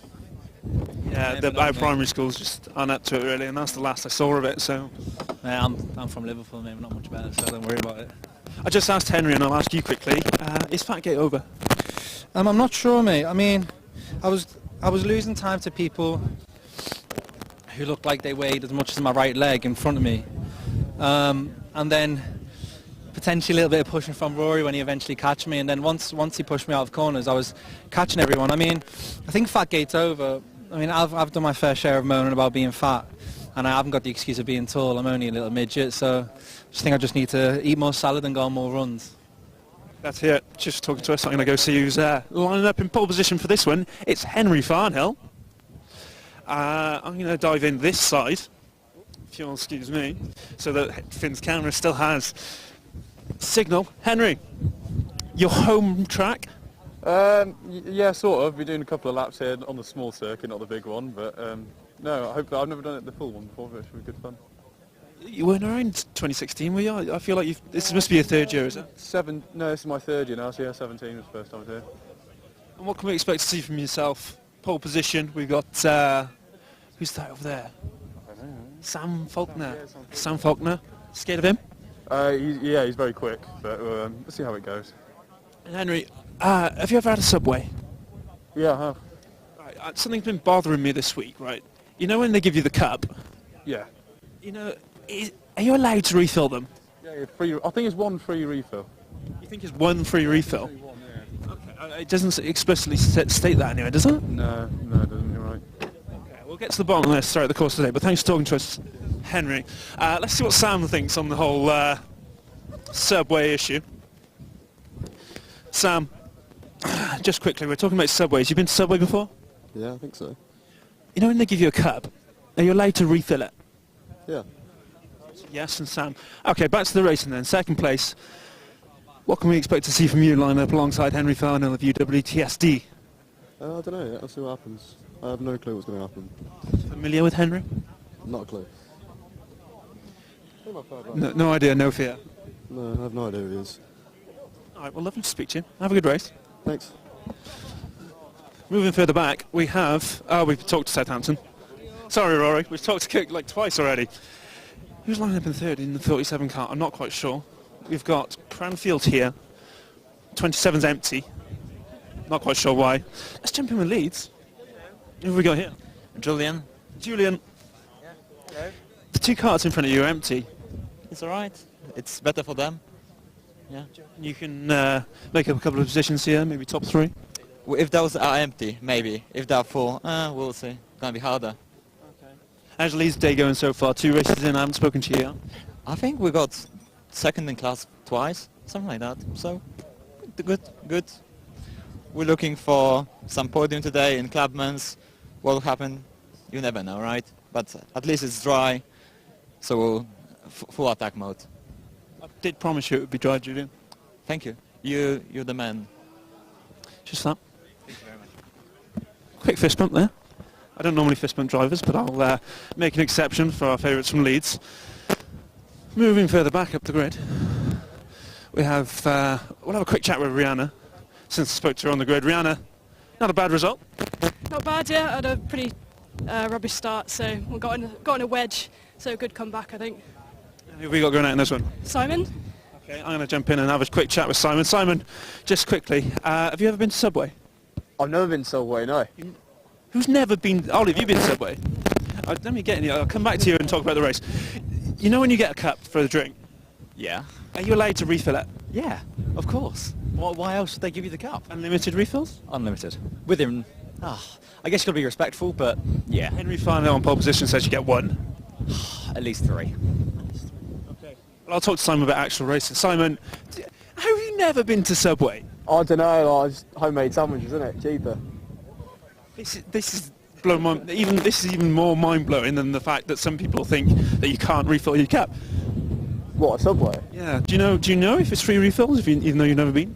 Well, everyone knows that it is. It's just common knowledge. Common knowledge. They don't explicitly state it though. Well, you know, they charge enough for a sandwich, so I think you get a free refills on your drinks for that. Okay. Simon, you're lining up mid-pack here, and Rihanna's just put in a good performance for Birmingham A. Are you going to follow up and keep Birmingham A's title challenge on track? Well, hopefully, yeah. It's kind of got to the point where we need to basically win most of the rounds left now, or at least get on the podium. So I need a top 5 really. The pressure is on, but yeah, hopefully we can get a good result. Rihanna put in a really good one. Then we've still got Rory and Ollie to go. So hopefully, yeah, looking forward to it. Good luck for this one then. Simon Morton there, Birmingham A. Unfortunately, not enough time to get further down the grid. Fast turnover these days with no pushing away. Teammates vacate the grid rather quickly. Bit of a problem there with Simon's car actually. Not quite sure. They seem to be adjusting the pedals. That's something they should have done earlier. Shouldn't be talking to me about Subways. Andrew, Chris, do you guys go to Subway? And if so, do you refill your drinks? Absolutely. I mean, I've got to say, I don't think drivers would expect it to be asked about. It's an important question.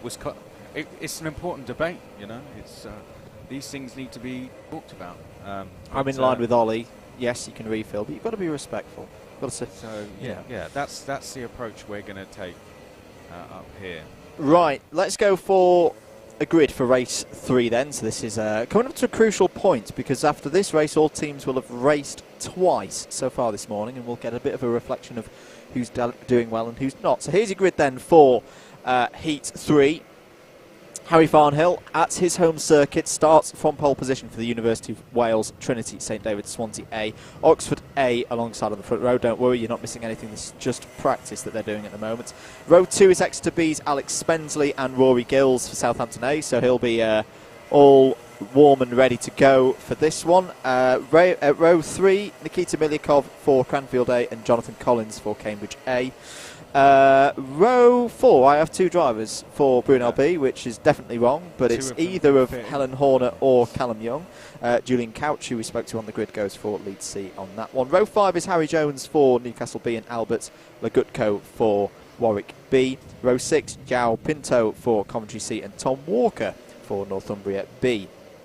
Row 7, Alex Megginson goes for Leeds A. Alongside him on that row is Callum Hopcutt. Our cameraman's just fallen over for Coventry B. Row 8, Chris Gristwood goes for Nottingham A. They had a good start to the day in race 1.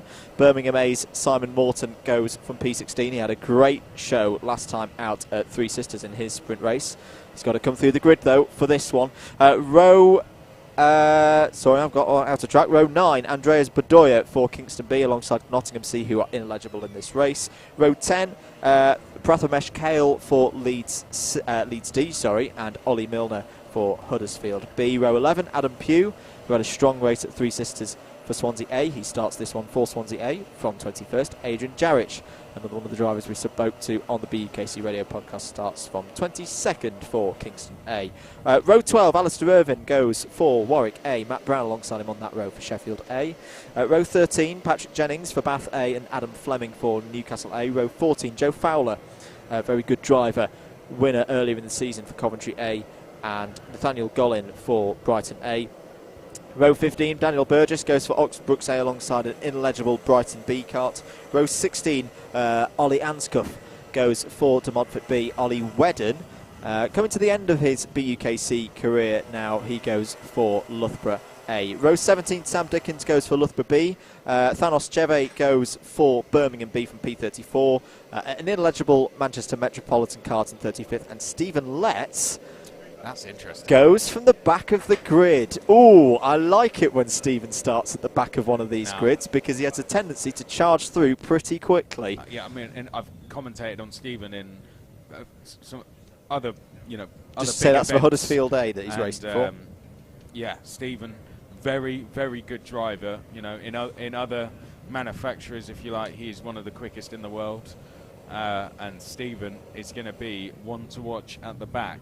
Won't be wasting his time at all. I'm not surprised he decided that he wanted to go out in that one. But also, Joe Fowler, definitely one to watch from me, 27th for Coventry A. Ollie Wedden, as you said, 32nd, could be one to watch from the back. So we've got some big names down there at the back, but an interesting front row. We've got Sam Faulkner, very, very quick driver, away from BUKC and in it as well, and Harry Farnhill on his home circuit. Sam Faulkner, not even aware who Harry Farnhill is. So let's see how those two, if they become friends into turn one, or if they very much don't respect each other after this race. Let's hope it is a clean start, though. Andrew Mather, over to you to talk us through the start. Here we go then. Crucial race this for the BUKC 2019. Halfway point of round 5 will be reached after this one.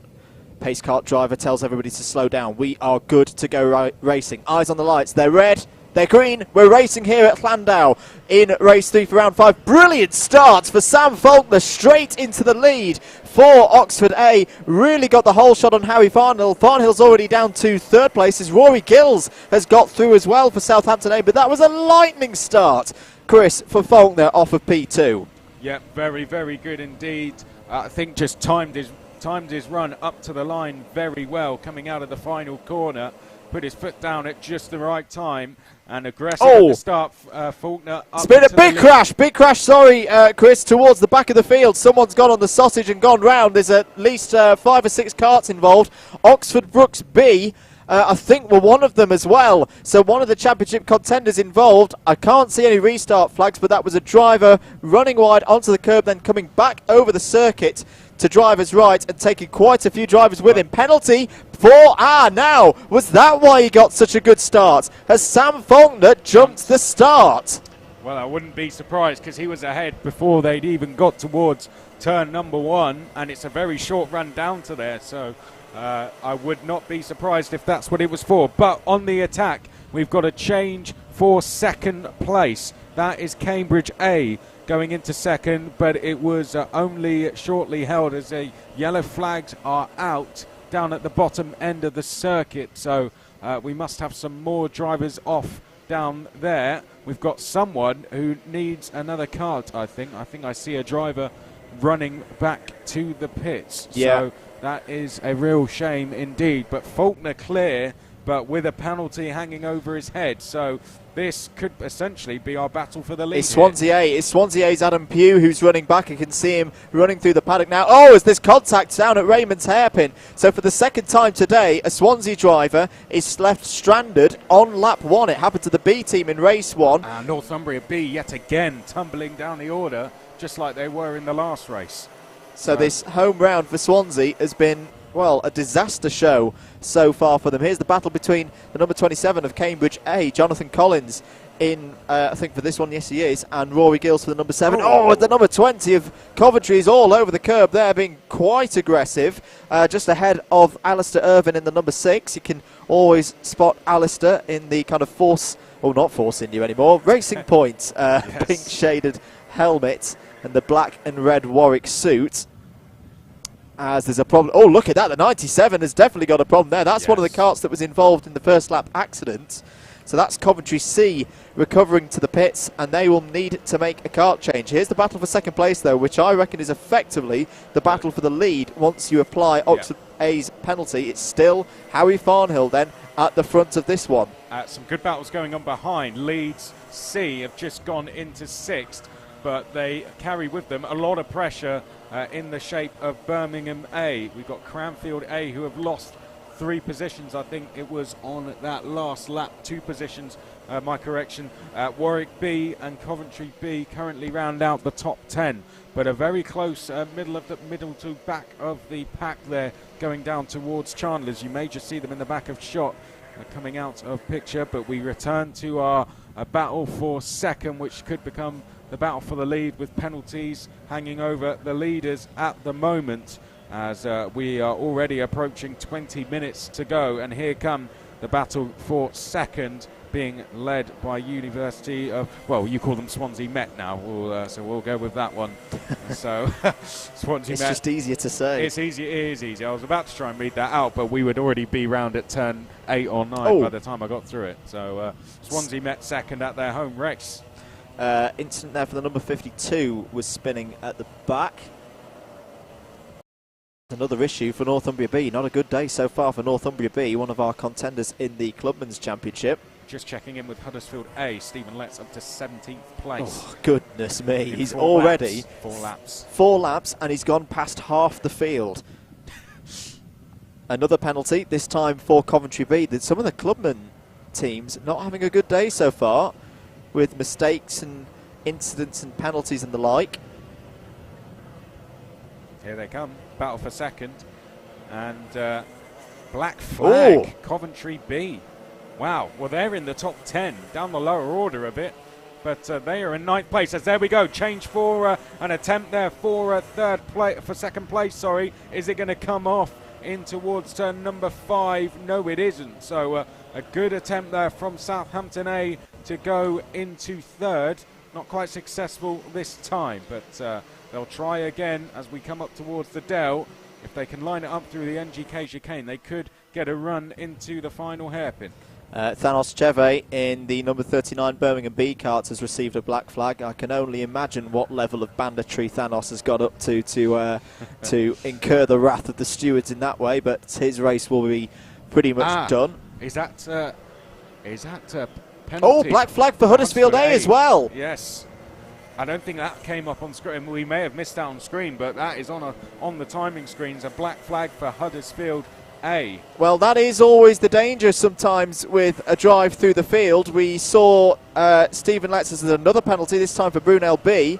It's big off 15. right in front of us here in the commentary box. The number 15 Sheffield A kart is off in a very weird place. I've never seen a kart end up in that region before. I'd say they'd either chopped across someone or vice versa, and that's tagged them straight into a spin. A battle for 3rd still raging, by the way, and as is the battle for 5th, being led by Leeds C. But what a shame that is for Huddersfield A to pick up a black flag here. Yeah. So the progress a little bit too quick, perhaps. Rain falling. Rain is falling, and the slippery warning flags are out. So if you see a striped flag, red and yellow, and you're wondering, what's that flag? There it is. There it is. That is the slippery surface flag to tell the drivers that it has started raining. I was going to say being held with enthusiasm. But yes, that is wet. So maybe that's why some of the drivers receiving penalties, not taking the track conditions into account and making contact with obstacles around the circuit. There's a mechanical flag, the nicknamed meatball flag, now out for the number 72 Leeds D car. They were 34th anyway. Going from bad to worse then, basically. Are we going to see a change for third into the final corner? We're seeing defensive driving from Cambridge A now, with Southampton A trying to apply the pressure, and we're going to get the switch back out of the final corner and in towards turn number 1. There you go. Number 7 goes through and into third place. Cone penalty for the effective leader of the race. So Harry Farnhill has hit a cone somewhere out there, so that will be a 1-place deduction at the end of this one. So your effective leader is now these two. No, it's now Rory Gills. So Rory Gills has now got past both Cambridge and Swansea Met A, up to second on the road, which will become the lead when Sam Faulkner's penalty for Oxford is applied. Well, there we go then. Lots of penalties. It was a fairly long driver's briefing this morning, where, as I did briefly walk past it, penalties were being talked about in depth, and that was they have been warned basically about the penalties today.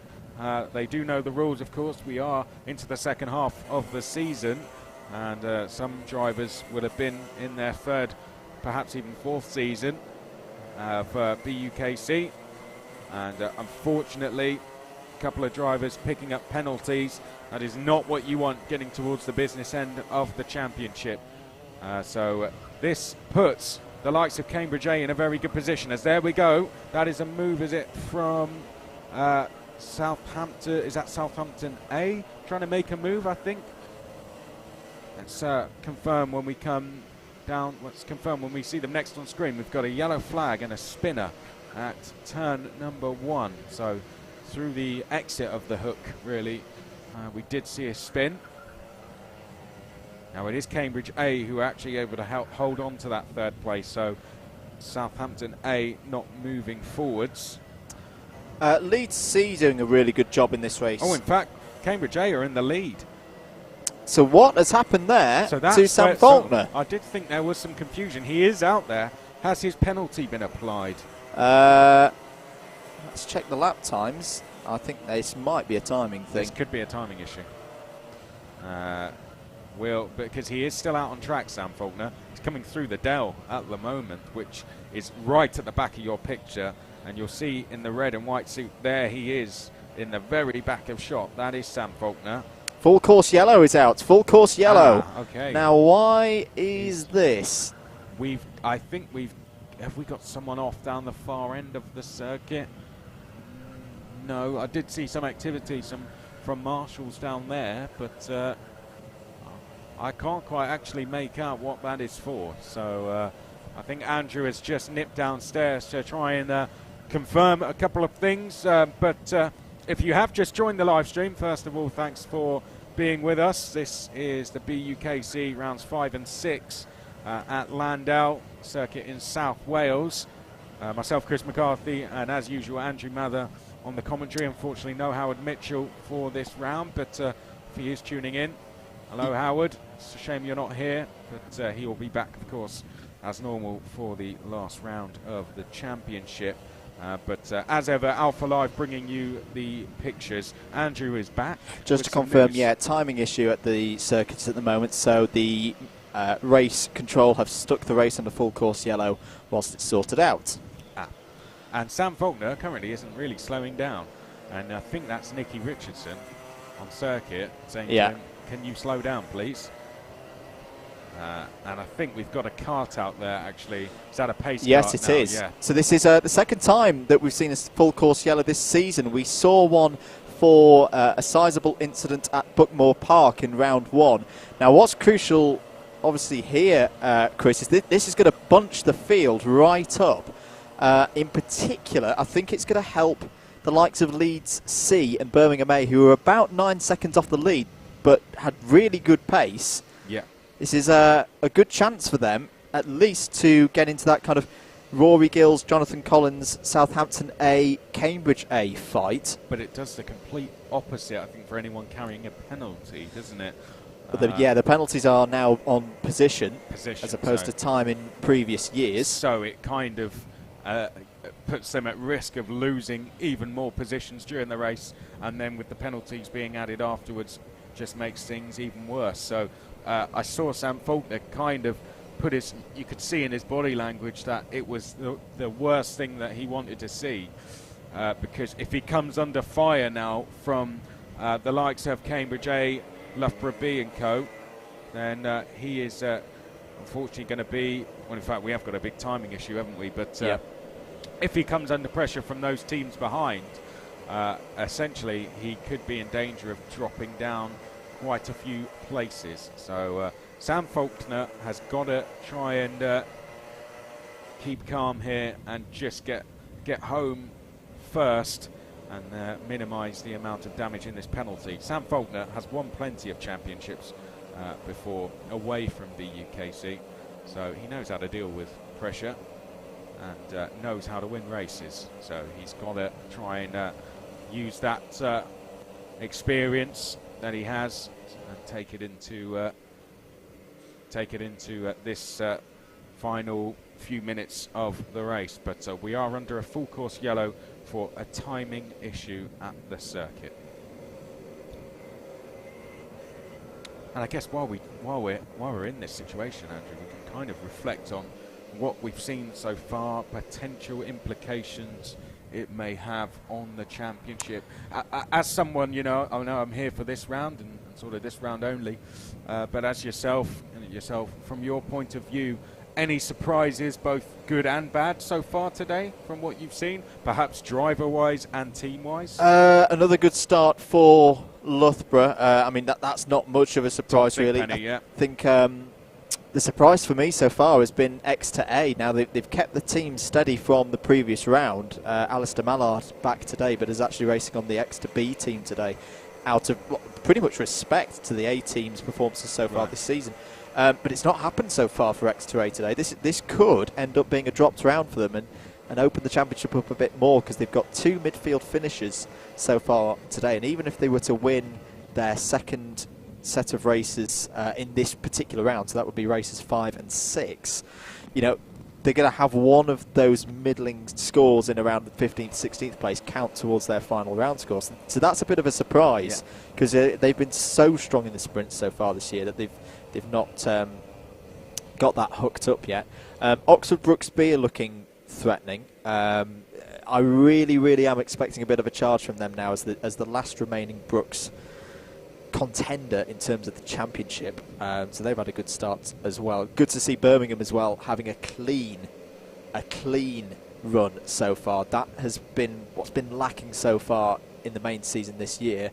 Hopefully they can carry it on. I think we're still going round for another lap behind the pace cart. I was just going to say quickly, ignore the graphic to the left of your screen at the moment, because we are suffering from a timing issue. And on that note, great work from the Alpha Live team this week, and the guys at Alpha Timing, I think, with a bit of assistance from them as well. New graphics being brought in for this round.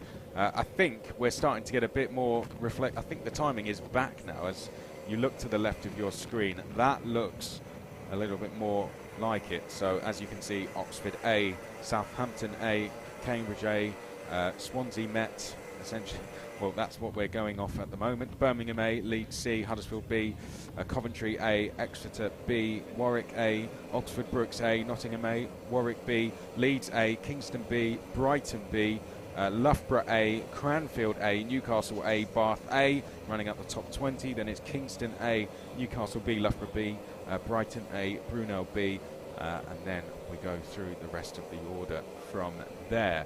But as the field comes up to the Dell, the pace cart will warn Sam Faulkner and Oxford A to slow the pace up, because we are going to go green this time, Andrew. We are indeed back up to racing speed in a moment.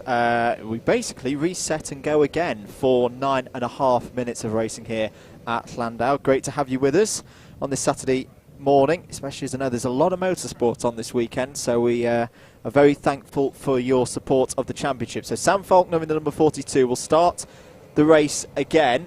There he goes, sees the green, we're back up to racing speed, but we know he has a penalty, so he isn't really the leader. The kart you need to look out for is the number 7 Southampton A kart. That is the first kart on the road that doesn't have a penalty. There is Rory Gills trying to get past the number 72, which is a back marker, and they're all squabbling over positions now, and this is all getting quite fraught. This is going to be a tense time for some of the teams up towards the front. It is indeed. Now Southampton A, that was good for them. Oxford A, I think that may just be a reminder of their penalty. I'm not too sure if that's a second penalty. That might be another one. He might have got to... Oh, Alistair Irvin's off in the background there with the pink helmet. That's Warwick A. That's a big spin. And Oxford Brooks A are off as well. The number 1, it's chaos. It's absolute chaos down at Chandler's. 4, 5, 6 carts down there. Northumbria B have had a penalty now as well. I think that's for a spin on a yellow. As all Simon Morton's attacking for Birmingham A. This is, well... They do say safety cars breed safety cars and a lot of incidents, and that's definitely happened here. Watch Warwick A and Leeds A falling down the order now as well. Yeah, so Warwick A, Oxford Brooks A, Leeds A, the main contenders that came off in that. I'll confirm the rest while you continue to keep an eye on our leaders. Yeah, the battle for third place going on. Leeds C getting involved. Julian Couch in the number 36 with Harry Farnhill, the home boy. And Manchester Met, Birmingham B caught up in that as well, it appears. So that's confirmation of all the teams caught up in that first lap incident. A good start from Southampton A. They've broken clear, and it looks like Swansea Met are the ones leading this queue coming into the last corner. And a change there. That looked like it's Ollie Milner. Yeah, good move Huddersfield from B. Ollie Milner from Huddersfield B. He's had a very good lap up into 4th place, so made 3 places that time around alone. So very good restart. This has really worked in their favour, the full course yellow for Huddersfield B. This is exactly what you need to do, try and capitalise. Moves being made in the background. I think that was Coventry A that may have made a move on Birmingham A. So good driving down at Surtees there. Joe Fowler coming through for Coventry A there. Yes. And if you're Simon Morton right now, you've got to stay calm. You've got to stay calm and get a decent result home, because that has been Birmingham's problem so far. They've been, I think, trying a little bit too hard at times and trying to win every race, when we've seen so far, top 10s consistently across one of these sprint rounds will do the job. As Jonathan Collins really starts to attack Harry Farnhill now. The 28 and 27 still fighting there over 5th place, but what a couple of laps that is from Ollie Milner, up into 4th place now for Huddersfield B, who've had a very hot and cold season so far. Well, right now, in a wind-swept, wet Llandow, they are properly up to temperature with 5 minutes of this race to go. And it's really now the 5th place battle being led by Swansea Met. That is the one to watch. Cambridge A, Coventry A, and a contact warning for Birmingham A at the back of that queue. They are all the ones in that fight as we go down towards the Dell one more time. We are now at 5 minutes to go. Number 27, Cambridge A there. 3rd in the queue that we're looking at. Definitely could be the ones to watch here as we come through the NGK chicane and down towards the final hairpin. No moves being made that time. A lot of penalties being awarded in this race, and hopefully with those penalties being displayed, we're going to see, and Coventry B have got a penalty as well. So they are down the field, I think, already down in 25th place, but they have got a penalty to contend with as well. As there we go, that is a move, I think, from Birmingham A. Was it completed? Oh, not too sure. Let's have a look. I think it may have been a successful one. As we go down towards turn 6, Bath A have got a penalty as well. They're down in 19th place. So Joe Fowler continuing to make his way up through the field in the number 20. For me, he's the man on the move at the moment. Oh, actually, no, I think that's Neil Vincent. That's Neil Vincent's helmet. So they might have done a bit of a driver swap from their original intended picks. The red, white and blue, very jazzy design. I'm pretty sure that is Neil Vincent. That doesn't look like Joe Fowler to me. As there we go in towards turn 1. That is another move ticked off, that time on Swansea Met. So Neil, who not only is one of Jacob's favourite drivers on the grid, but also won last time out at Three Sisters. As up the inside goes Jonathan Collins on Harry Farnhill, and Simon Morton follows through for Birmingham. So Cambridge and Birmingham and Coventry have all gone past the University of Wales Trinity St David Swansea A kart in the last half a lap. That's a disaster there for Harry Farnhill. But Harry Farnhill retakes one place on Birmingham A going up towards the Dell, so did get a good run and was able to take one place back. So here you can see him in the back crash helmet towards the back of this queue in the black race suit, and he did get one place back at least, I think, to leave himself what would be in 7th place. Yes, so 7th place for the time being. But here is a good battle between Leeds C and Huddersfield B. Coming out of the hook and up to Surtees, and there to the inside is that Ollie Milner trying to move it. I think it is, and I think he may have just completed it. He's going to have to try one more time into turn 5, but he is through, so we could move that. Oh, but something was spotted there. Yeah, I think there was contact going into the corner, and a penalty now for Huddersfield B. Yeah, we saw it straight away. The spotter in the high vis pointed straight out to Ollie Milner there, wasn't happy with something. And it was that awkward moment where where Ollie Milner looked straight at the spotter as well and thought, well, I wouldn't like to say exactly what he was probably thinking. Harry Farnhill into Julian Couch there. Swansea Met and Leeds making a bit of contact. Simon Morton in the best position in the house to watch this one. Curb warning for the number 97 Coventry C kart. In Farnhill's defence, he let him straight back past, so not good driving, but then good driving to let him back through. Here comes a move from Coventry A, is that, to retake a place? Yes, it is. So Coventry A back past Huddersfield B. Penalty for Leeds C. They're 7th. So they're kind of in the second trio of this fight. And unfortunately, they picked themselves up a penalty. They're leading that trio, and I wonder if it was the move that got them to the head of that has got them a penalty. Maybe so. Not long in this one to go. I'm just trying to get back through the penalties. There's been a lot of penalties in this one, folks. There's been more penalties than drivers at times. Yeah. But I'm pretty sure that Rory Gills has not had a penalty, so he would be classified as the winner if it was to end like this. Neil Vincent has now got past Huddersfield B on the road, so he's back up to 3rd on the road. Milner has a little look coming into Surtees down the bomber straight. Into McWhirters now, fighting hard, and Vincent's a little bit wide there, a little bit wide. That might give Milner the opportunity down into Chandler's. Can he make the move stick? Yes, he can, and Milner goes back through. And the number 27 of Jonathan Collins is in there as well, the 36 of Julian Couch as well, and this is all getting a little bit fraught again. Harry Farnhill's involved, Simon Morton's just holding position there. I think that's quite a wise strategy at this stage of the race. We're on the last lap now. The leader has gone on the last lap. Harry Farnhill massively up the inside. Contact with Julian Couch, and he's now going to try and let him through. And Simon Morton's pounced. Brilliant. That's fantastic from Simon Morton to nip his way through in the number 8. And it's now him behind Collins, but ahead of Julian Couch. Julian Couch trying to fight back through for the Leeds kart. And Harry Farnhill was a little bit too eager there and has fallen all the way to the back of this pack. Yeah, unnecessary lunge from Farnhill. He picks one off there, as you can see, coming through turn number 5. But he's since the restart, Farnhill has just not been himself, I don't think, in this one. Here's a good battle coming up towards the Dell, but I think, Andrew, we're about to have our leaders come across the line. Yep, so Sam Faulkner is going to come and take the checkered flag, but he has penalties, so he will fall from the lead of the race here in race 3. There is Rory Gills, and Rory Gills makes it back-to-back sprint victories. What a bit of form Rory Gills is in for Southampton A. He takes race 3, but Neil Vincent gets 3rd on the line. That could be crucial for Coventry A. 4th for Huddersfield B, and Birmingham A, Simon Morton gets 5th. That's a brilliant drive in these circumstances, because that will go up when the penalties are applied to those further ahead. 6th are Cambridge A, 7th are Swansea Met A, 8th is Leeds C, 9th for Huddersfield A. So my goodness me, what a drive from Stephen Letts. That's with a black flag that Stephen Letts comes back through to 9th. Remarkable stuff there.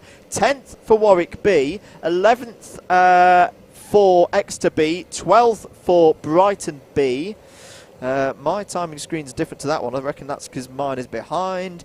Now it's updated. 13th for Nottingham A, 14th for Kingston B, 15th for Cranfield A, 16th for Loughborough A. Not the best of results there for Loughborough A. 17th for Kingston A, 18th Bath A, 19th Brooks A, 20th for Loughborough B, 21st for Newcastle A, 22nd for Warwick A, 23rd for Coventry B, 24th for Northumbria B, 25th Sheffield A, 26th Brighton A, 27th Nottingham C, 28th for De Montfort B, 29th for Leeds A, 30th for Manchester Metropolitan, 31st for Brunel B, 32nd Newcastle B, 33rd Birmingham B, 34th Leeds D, 35th Coventry C, and last but not least, having retired or broken a cart on lap 1, Swansea A.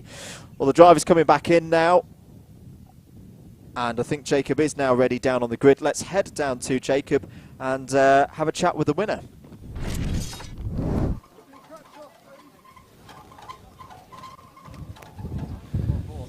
Thank you, Andrew. I'm not quite sure where the winner is. If you can see him from your vantage point up there, please do point me in the right direction over the microphone. But yeah, he's lost in the myriad of drivers. Not sure Andrew can hear me now. Never mind. We will find, I think it was Sam Faulkner, after a chat with our man on pole position, if and when he arrives. Drivers usually do need, know, to come and have a chat. But no one materialising at the minute. I got Luke in my ear who's saying, Jacob, if you can hear me, and I didn't hear the rest of it. Pole position man, well, there's a helmet in the card. I'll say that much. Instead, we'll go to Jake O'Sullivan. Jake. We've been told Fatgate's over.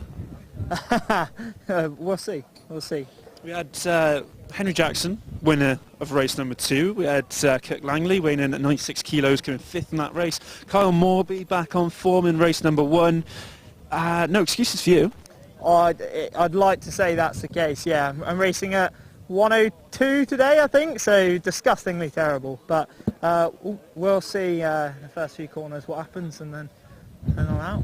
Do you know who's on pole position? They haven't yet turned up. Not a clue. I can see a helmet, and that's about it. I have no idea, to be honest. Here we go. We got some Brunel, Huddersfield, I should say, turning up. Any worries about Team Huddersfield ruining the race day? Oh, only the fact they're probably 50 kilos lighter than me. That might play a part, but we'll see. We'll see. Yeah, we'll have a go. All right, and Jake, topic of conversation for today is Subway. Have you been to Subway? I have been to Subway. Yeah, I love a Subway. You know the cup. You know when you get a cup. You know when they give you a cup for a drink. Yeah. Are you allowed to refill them? See, I don't believe you are. However, what you do is you go to the drinks machine, you fill up some, you quickly down it, and then you just do it straight away and walk out the shop. Okay. Sorted. An interesting point of view. Your club chairman, captain, not sure, Simon's never been to Subway. Yeah, I think that's disgusting, but maybe I should take some of that, because look at the size he is. So. I was similarly horrified. I'm going to go and jump in and talk to Sam Tit. See you in a bit. Sam, let me squeeze in here. Pole position. What can you do from here? Well, hopefully check out. I've never been to this track before. Have you not? What's kept you away from South Wales? Oh, I don't want to say the people, but the people. Maybe the sheep and the people. Have a good race, Sam. I didn't mean that. I didn't mean that. Let's go talk to the Loughborough guys. We haven't spoken to Loughborough today. Just jump in here, mid-conversation. Who won the race? That's what I want to know. I'm trying to find them for an interview. Coventry? Yeah, he did. Oxford won it. I'm so confused. Oxford won it. Okay, we're having a bit of a discussion. Hey, I'm here to talk about next race. Who's going in? Who have we got? James, come and have a chat in shot. Tom, get out of the way. How's Loughborough Day going so far? Yeah, so far so good. We had a good race in race 2. Had a bit of a difficult one then, but we were starting 36 seconds, so... That was Ollie, wasn't it? Hopefully that's the one we can drop, and then, yeah. The race winner apparently is Neil behind you, so I'm going to dive in and talk to him. Just quickly though, a few fast people in front of you, what can you do here? Hopefully just get my head down, try and get into the lead as quick as possible, and then hopefully get a bit of a gap to continue it throughout the race. Good man. Right, I will grab Neil and see if he really has won that. Neil, did you win that race? Apparently, that's what I've been told. What? Without an interview as well? Yeah, without an interview. I think that's the first one without one. That is mad. How did you do that? I don't know, if I'm honest with you. Started 27th, we're just picking people off, and the safety car came out. I think I was about 10th, and then just grouped everyone up. I think I finished third on track, but then the top two got penalties apparently. I haven't seen it, but apparently I've won. So. Well, I haven't managed to catch up with Coventry today, but Three Sisters really thrust you into the title race. How's this suiting you? Well, pretty well. We've got a 5th and a 10th now with Ryan and Joe. So if those can have, if they can have good races, could be another round win. Who knows?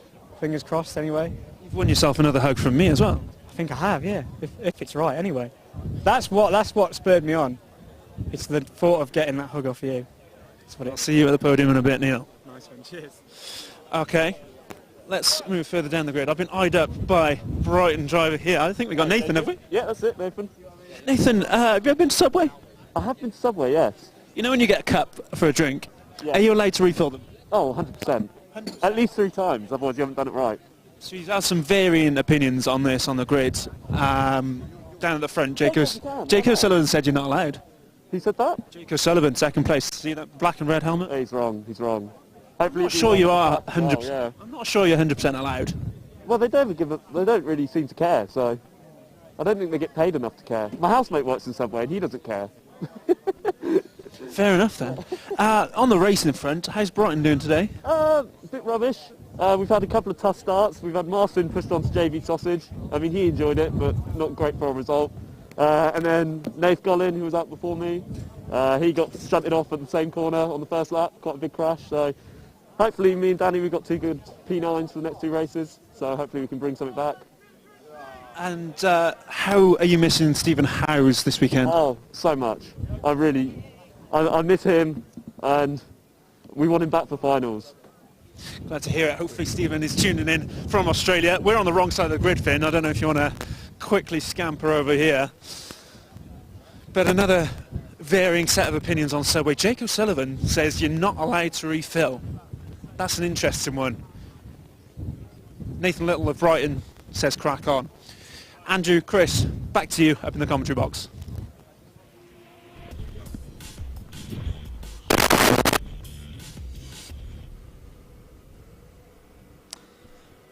Thank you, Jacob. So we're getting ready now for race 4. Let's quickly run through the grid then. Huddersfield A will be on pole position with Sam Tyrn. Second place, Bradley Caps Jenner goes for Manchester Metropolitan. Row 2, Jake O'Sullivan goes for Birmingham B alongside Max Reed for Loughborough B. James Mills and Phil Craven go for Loughborough A and De Montfort B on row 3. Brighton B are ineligible in this one on row 4. Matthew Taylor alongside him on that 4th row for Oxford Brooks A. First time for Taylor in the A team. Row 5, Nathan Little goes for Brighton A and Neil Vincent for Coventry A. Row 6, Carl Knight goes for Newcastle A and Joe Davison goes for Bath A. Row 7, Aidan Charity goes for Sheffield A and Sam Cobb for Warwick A. Row 8, Andrew Hunt for Kingston A and Roman Haskett for Swansea A. Row 9, Cleo Trinardi for Huddersfield B and Theo Gwynn for Huddersfield D. Ineligible driver for Nottingham C on row 10 alongside James Woodthorpe for Kingston B. Row 11, Rory Smith goes for Birmingham A with Lewis Bickers alongside for Nottingham A on row 11. Row 12, Callum George for Coventry B and Georgis Meliotis for Leeds A. Row 13 is George Story for Northumbria B and Matchak Sakovic for Coventry C. Row 14, Ben Simpson for Warwick B and Ben Allendon for Newcastle B. Row 15, Tom Dent for Leeds C and Harrison Weeks for Brunel B. Row 16 for Luke Schilliber for Cambridge A and Cranfield A have an ineligible driver. And I know who the ineligible driver is because it's our own Inters correspondent from the podcast, Yusuf bin Sahel, going from the back. Titas Pachelis goes for Southampton A from P33. Kamil Tarieski for Exeter B, and then the last row is Louis Nicholson for Oxford A and Luke Mason for Swansea Met A. I was going to say, is it Joe Fowler out there instead of Neil Vincent? I will confirm that from when Andrew Mather is back with us. Just confirming a couple of things at the moment, but there is Joe Fowler, the driver in question, because we did have him down to be in the last race, and then we believe there was a swap with, I think, Neil Vincent, so he'll be out in this one. Some really strong contenders, as ever. You're never going to have a race in BUKC where there's not seriously good drivers out there, and Andrew's now joining us. So, do we have a driver swap? Yeah, Joe sorry. Fowler, Neil yes, Vincent, we do. So, of course, I read that out wrong. So, Neil Vincent did the last race. Joe Fowler's doing this one. So, Joe Fowler going from P10. That's a decent position to be in. Yes, it is. And whilst championship tables from Andrew are updated, and we can look into those pretty closely after this one, because and we would have had most teams do I think all teams do a couple of races, so it's going to be interesting when we look into those, and we will do in as much depth as we can, as much depth as time allows us to anyway. But the grid is now beginning to form up. So there you can see our pace kart, and you can see the drivers forming up behind them. We had a lot of penalties in the last one, which meant the winners, the top 5, didn't actually look as it was as they came across the line, did it, Andrew? So we had a huge change to the results. It was Coventry A who won from Birmingham A, Southampton A, Cambridge A and Huddersfield A.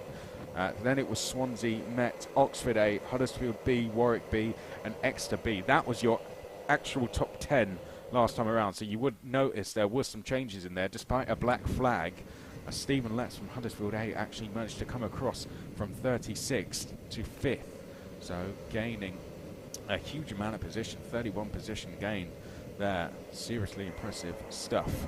I'd say so far he's probably the biggest mover of the day, but that could all change in this one. You never know, as I think we may just get one more lap here. Yes, it doesn't look like they're going to go around this time, so we are going to have one more rolling lap, and then we will go green next time around. So drivers trying to get the tyres up to temperature. They'll go through the cut through as it is the rolling lap, but when they get to the hook next time, they will turn right and into towards a very tight turn number 2. That is always a hot spot for some incidents, if you are a fan of seeing those, as is this corner here, the Dell, a very tight chicane. We can often see crashes into those, and we have seen already today. But on the front row, it is going to be Swansea Met and Oxford A, Exeter B and Southampton A, Cranfield A and Cambridge A, Brunel B and Leeds C, Newcastle B and Warwick B. That is going to be your top 10 for this one. In fact, I've read the grid from last race, so it is going to be Huddersfield A and Manchester Met, your front row, and we are green. Away we go then for race 4. Very even start on the front row, but it looks like the number 35 is going to retain the lead. Sam Turn's trying to do everything he can to take it off him. Good start for Max Reed in the Dayglow shouldered suit there for Loughborough B. He's already up to 3rd. And the number 77 coming through as well, that's De Montfort B. But on the inside goes Sam Tyrn, and it looks like he's going to take the lead. Yes, he is. So Huddersfield A, Chris, straight into the lead early on lap 1. Good stuff there from the Huddersfield A team as they come in towards the Dell for the first time. And through the NGK chicane now down towards the final hairpin. We are 2 abreast through the NGK chicane, and that is Matthew Taylor going up 8 position, and there a change for 2nd ahead. So a good move that for 2nd by the number 23 of Loughborough B. They have gone up to 2nd. Manchester Met are 3rd, but it looks as if the number 1 of Oxford Brooks A are going to go through. Oh, and off onto the grass there, Oxford Brooks A. Matthew Taylor, as he made his move, Did he run Manchester Met wide, I wonder, and onto the grass? The number 4 of Loughborough A, I think, has come up to 4th place as a result of all of that. So a lot of changes early into this lap, Andrew. The penalties already coming in as well. Black flag for Southampton A. Apologies, we've not got the halfway scores out yet, but Southampton A were very high up them. They've just potentially ruined their round with that black flag. If we could get a replay of that incident where Colin the Cone went flying, that would be good as well. But at the moment, looks like Huddersfield A, who benefited from a lot of those penalties, as we say, finished in 5th classification at the end of the last race. Good chance for them here. I was going to say, that's a weird one. Manchester Met, who went off, got a contact warning. I wonder if that was something further round the lap that happened. Now, fastest lap has just gone to Loughborough B. They are in 2nd place. I think we almost saw a move being made there, but not quite being pulled off. Oxford Brookes A are now up into 2nd place. Matthew Taylor there making the move. Turn number 5, through Chandler's they go, and now down the Spitfire straight. Matthew Taylor absolutely flying here at the moment as they go through the Dell. He is closing in Huddersfield A at the moment as they come through the NGK chicane. Now, if you're the likes of Loughborough A and Loughborough B, it's worth sitting where you are. Let Matthew Taylor take you up to the leader. Let him make the first move and then start fighting from there. So I think it'll be sensible for Loughborough teams to play a longer game here, and I wonder if that's what they'll do. Loughborough B may allow the A team to go through. I'm not too sure who currently sits ahead in the championship there. As I say that, I'm going to withdraw that statement because Loughborough A, they have gone through, but ahead of that, it looks as if we did see a change for the lead as well. Oxford Brookes A have just gone up the inside of Huddersfield A. So our first change of lead in this race since the race began. And as we did mention, the Loughborough A team have gone past the Loughborough B team, and I think we'll see a change for 2nd down at the hairpin. There we go, Loughborough A down the inside of Huddersfield A. Their lap going from bad to worse. They've gone from 1st to 4th in 1 lap. What a superb piece of driving that was by both Loughborough drivers. Max Reed right on the tail of his teammate James Mills and just followed him through there past Sam Turn. Once again, the Loughborough karts as a team, as a squad, working brilliantly in this championship. Yeah, there was not a move that the B team decided to fight very hard when they came round that corner, turn 5 last time. But now they've got to try and get after Matthew Taylor, who looks a little bit too quick at this stage. So I wonder if we're going to see them trying to work together a little bit more here. That said, the Loughborough B team under pressure still from Huddersfield A in the bright colour suit there, 4th on the road. The orange, white and purple colours, I think that is. We've got in 5th place Joe Fowler, I think that is, for Coventry A. Then we've got De Montfort B in 6th, Birmingham A are 7th, Brighton A are 8th, Nottingham A are 9th, Birmingham B are 10th. I think since the start of the race, where we did have a penalty immediately appear, I don't believe we have seen one since. Andrew Mather still working very hard to get the championship tables up to date as per every single race, so we can give you live championship scores as we go along throughout the day. So whilst he's working very hard on that, I'll try my best to keep you as up to date as we can on track. So here we go through the NGK chicane and up to the last corner. If you have never been to, oh well, that's demonstrating how to spin into the last corner. If you've never been to Llandow, why don't we talk you through a lap? Here we go. This is turn number 1, the hook, very difficult, right, and then into a tight left, flat out right on the exit, and then a left which will take you round and down towards Surtees. Long left-hander it is, tightens on the exit, and then we come into turn number 5. A wide approach, but gets a little bit tight as you get round the corner. Then you've got a sausage curb on the exit, which you have to be careful of. Then we've got a curved run down towards Chandler's, which is a very quick right-hander.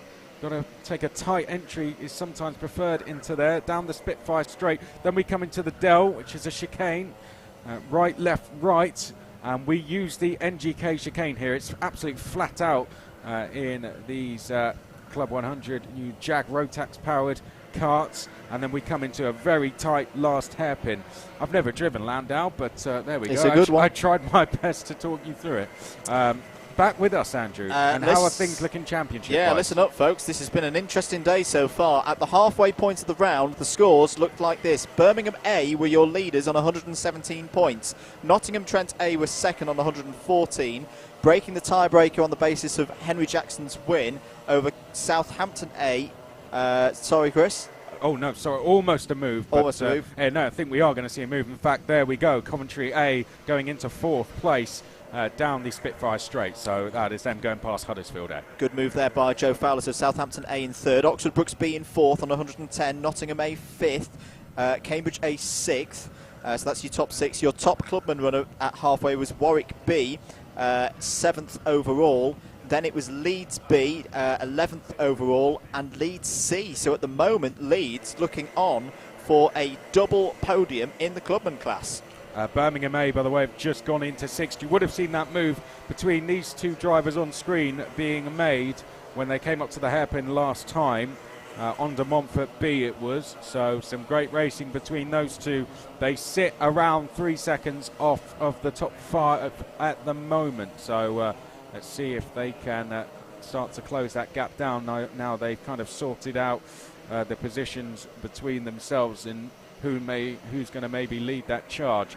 Now Matthew Taylor was once really escaping from the rest of the field.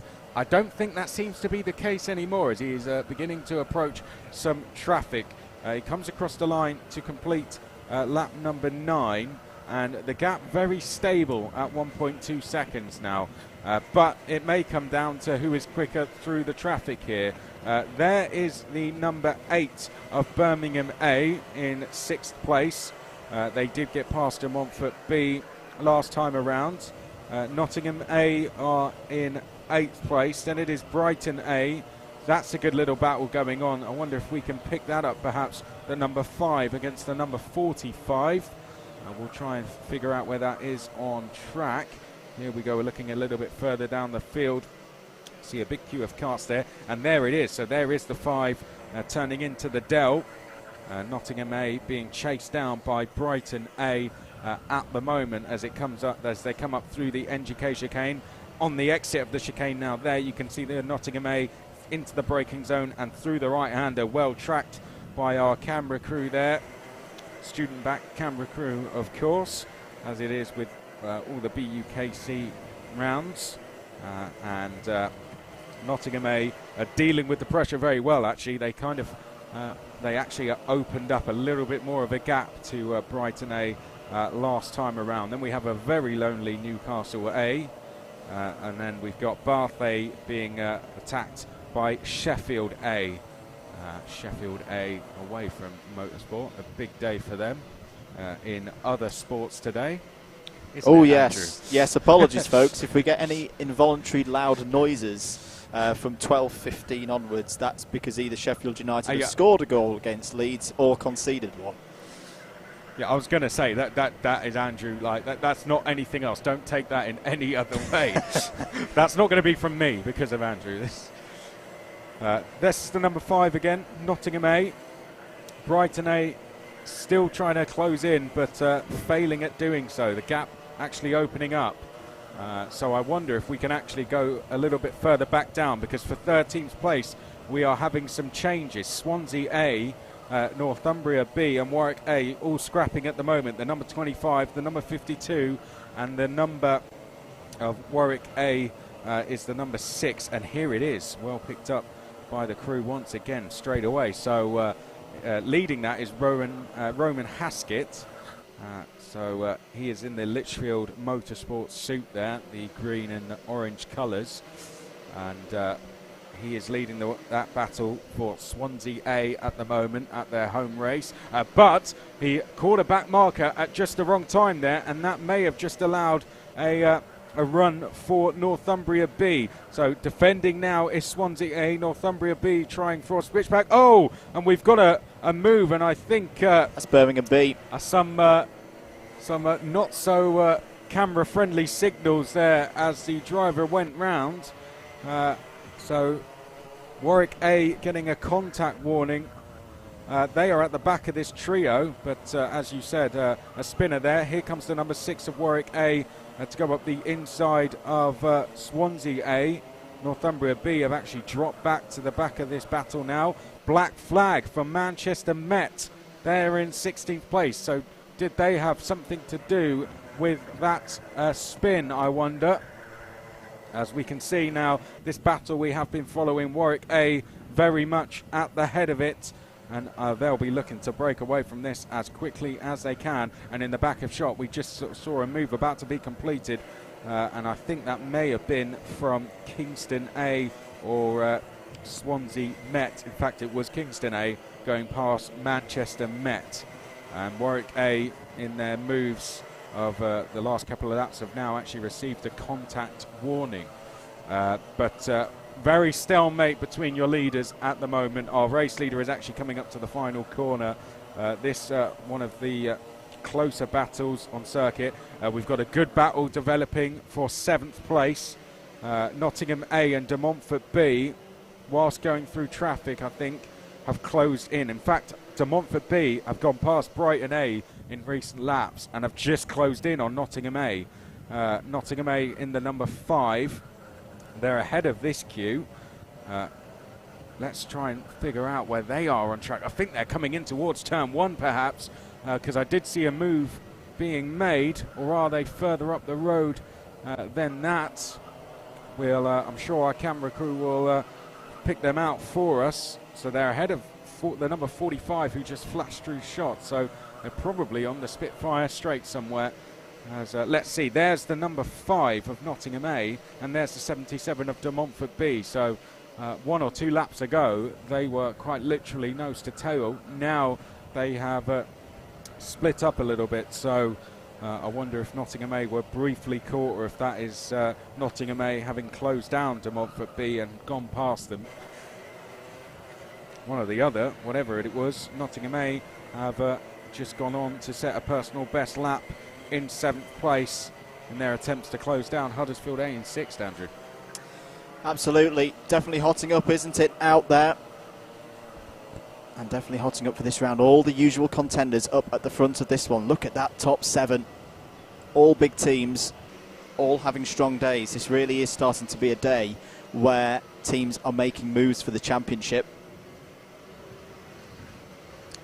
Lewis Bicker's out there, who won one of his sprint races last time out at Three Sisters. Move being done there by the number 20.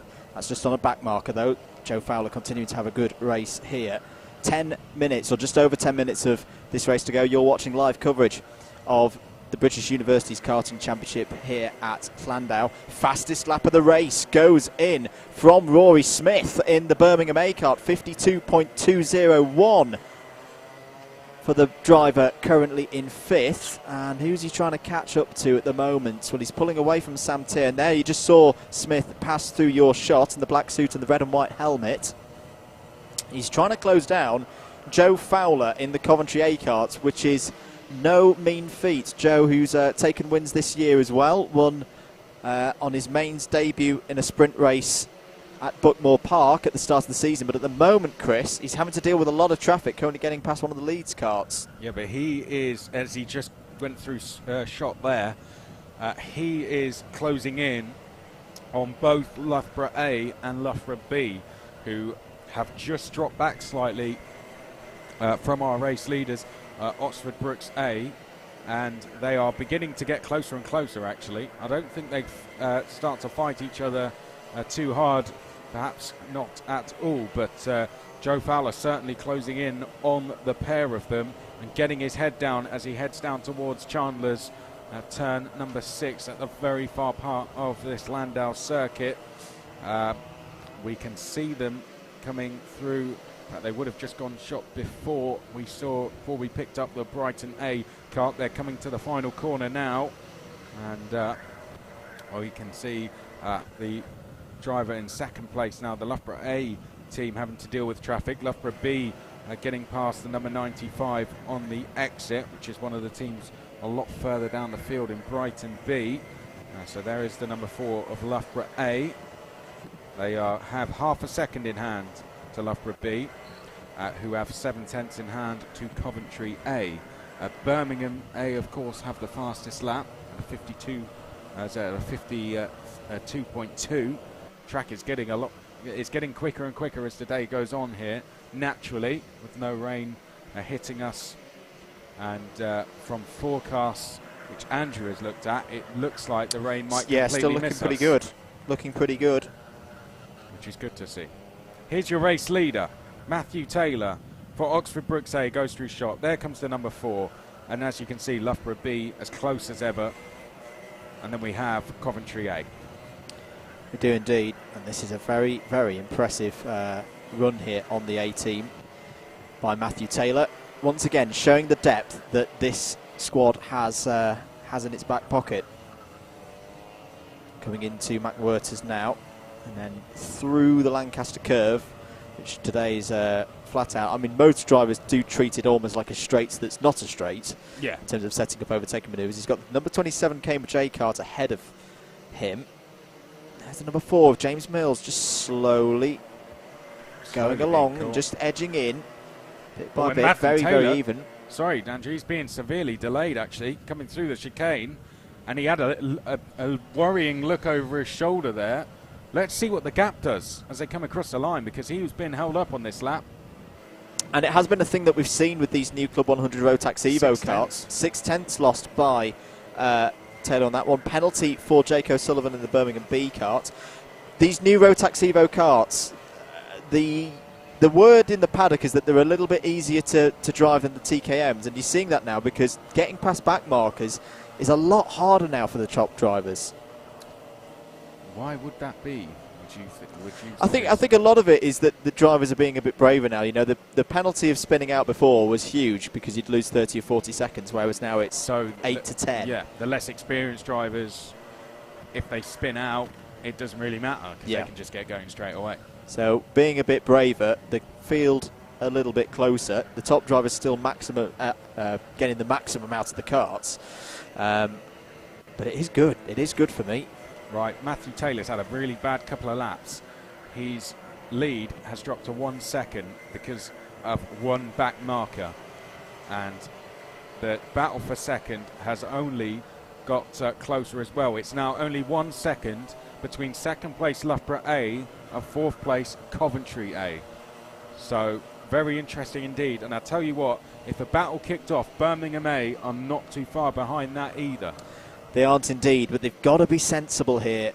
I'm afraid to say Rory Smith's had a few penalties this year, but so far he's doing a really good job in this one. Oh, and I think they're going to catch a back marker at just the wrong time there, Loughborough A, and they did. Nose to tail now, Loughborough A and Loughborough B. Joe Fowler in the Coventry A cart just behind that, in towards the final hairpin.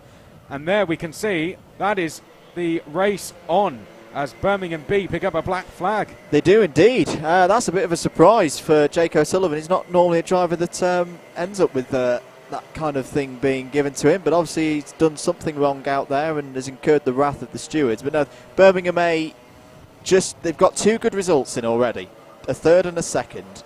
You know, even if they just take 5th in this one, it sets them up very nicely for their final race of the day, which will be race 6 with Oliver Basie-Fisher. And we know how good Basie-Fisher is. Very good.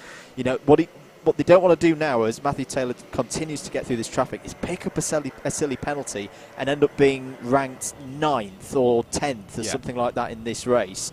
Because Loughborough A have already had a bad race today. Loughborough B are looking strong. Brooks A have had bad races. And up the inside, oh, no, actually, no, I think that's Max Reed defending the inside line. He really is acting as a rear gunner at the moment. Because that number 20, that Coventry A cart in the hands of Joe Fowler, he is quick. And they do not want him to be getting past Mills in the number 4.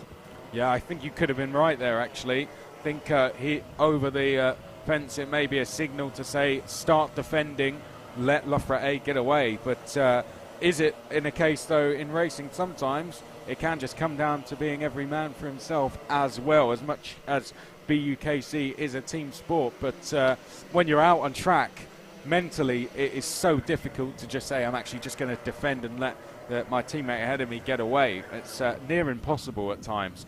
But Joe Fowler right on the back of Loughborough B. Is he going to make a lunge down towards the hairpin? He isn't. And Loughborough B, as you correctly said, Andrew, acting as a rear gunner now, defending. But I think on the exit, too much. Fowler's going to get the run and into the hook. That is third place. Yeah, Max Reed was almost a little bit too defensive there into Raymond's hairpin. And now Joe Fowler has a free shot at James Mills in the number 4. So here we go. It's going to be around a gap of around 3/10 to close in. And second place doesn't look so far away. And with Matthew Taylor catching 2 back markers going up towards the Dell at exactly the same time, his 8/10 lead is under fire here, and he's been delayed. He's got nowhere to go through the NGK chicane, and Matthew Taylor's going to have to frustratingly wait until the hairpin, and 8/10 is going to shrink very, very quickly when he is in traffic. Looking over his shoulder, he's now only got 1 car between himself and Loughborough A, who just set a personal best lap. The pressure cooker has just been turned up. All the championship protagonists are involved in this race. Loughborough A are up there, Coventry A are up there, Loughborough B and Birmingham A all up there as well. And the good old Brooks A kart, the reigning champion, is having to fight here for a victory. They've not taken many victories in the BUKC this year. That's why they're not really at the moment a factor in the championship. Has there been a move for second place? Joe Fowler is all over the back of James Mills, and he's through. He has got through. So Joe Fowler for Coventry A has got through, and the Loughborough B kart has now overtaken the Loughborough A kart. I'm not quite sure what's going on there, because really you want that A kart in front of the B.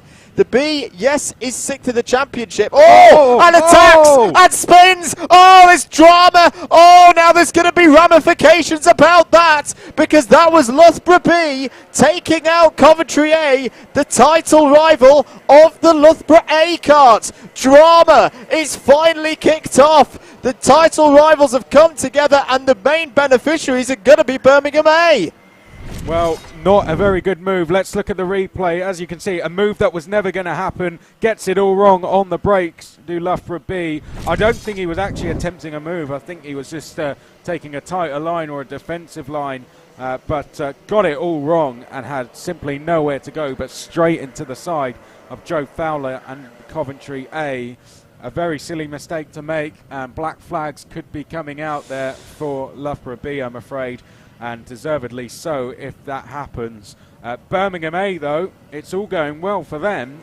They are now up into third place, and they are only in that number 8 cart 4/10 behind Loughborough A. So we've still got another fight to go on here between Loughborough A and Birmingham A with less than a minute to go. Absolutely crucial that Rory Smith brings this home. Third, second, third would be a guaranteed 175 points for the round. That has been a tally that has won rounds 1 and rounds 3. They cannot afford to get a penalty now, but they will really, really want to put one over here on Loughborough A. Loughborough A's James Mills has looked vulnerable throughout this race. 30 seconds to go. The leader will see the last lap board this time around. There is Matthew Taylor. He's been exemplary in this race, but here's the battle. Loughborough A fighting in the championship, current championship leaders. Can they hold off Rory Smith and Birmingham A, currently leading this round, round 5, at the halfway stage? Here we go, last lap then. Loughborough A can simply make no mistakes here. If they do, Birmingham A are ready to pounce. I think, as you said, Birmingham A will be happy to bring this home where they are, unless Loughborough A make a slight mistake and they get a chance. Further back, Huddersfield A have just set a personal best as they try and bring it home in 7th place. There is the race leader, only a few corners left for him, and I think in the battle for second, Loughborough A look like they're just going to hold off. Here comes the ultimate disruptors. It's not the team that we thought would be the disruptor at the start of the year, but Oxford Brooks are going to win the race here. There's still a battle going on for second place, though, and let's watch it on screen. Who's going to take the second place? Is there a move into the final corner? The battling Matthew Taylor wins race 4 for Oxford Brooks A. Side by side over the line, and Loughborough A take it just on the line by less than 1/10 of a second. What a race that was, but it's Oxford Brooks A on English, Andrew. back on top of the BUKC. What a drive from Matthew Taylor. Loughborough A second, Birmingham A third, and they have already booked in a very good score for round 5. Third, second, third, and they've still got Oliver Basey-Fisher, a former race winner in the BUKC, to go. Coventry A, another good score for them, in 4th place. Loughborough B in 5th. Bit of controversy in that one in terms of their contact with Loughborough A, with about 5 minutes of that race to go. Nottingham A, Lewis Bickers, another good score for Bickers in 6th place. Huddersfield A, good score as well. All the big teams are scoring well today. This is all going to come down to the last race of this round. De Montfort B, they take Clubman, another great result for them. Brighton A, another great result for Brighton A in the top 10. 10th were Newcastle A, 11th was Sheffield A, 12th Bath A, 13th Swansea A, good result that for their home circuit. 14th were Cranfield A, 15th were Warwick A. This is going to be a drop round for Warwick A. This has been a disaster for Alistair Irvine, Sam Cobb and the boys.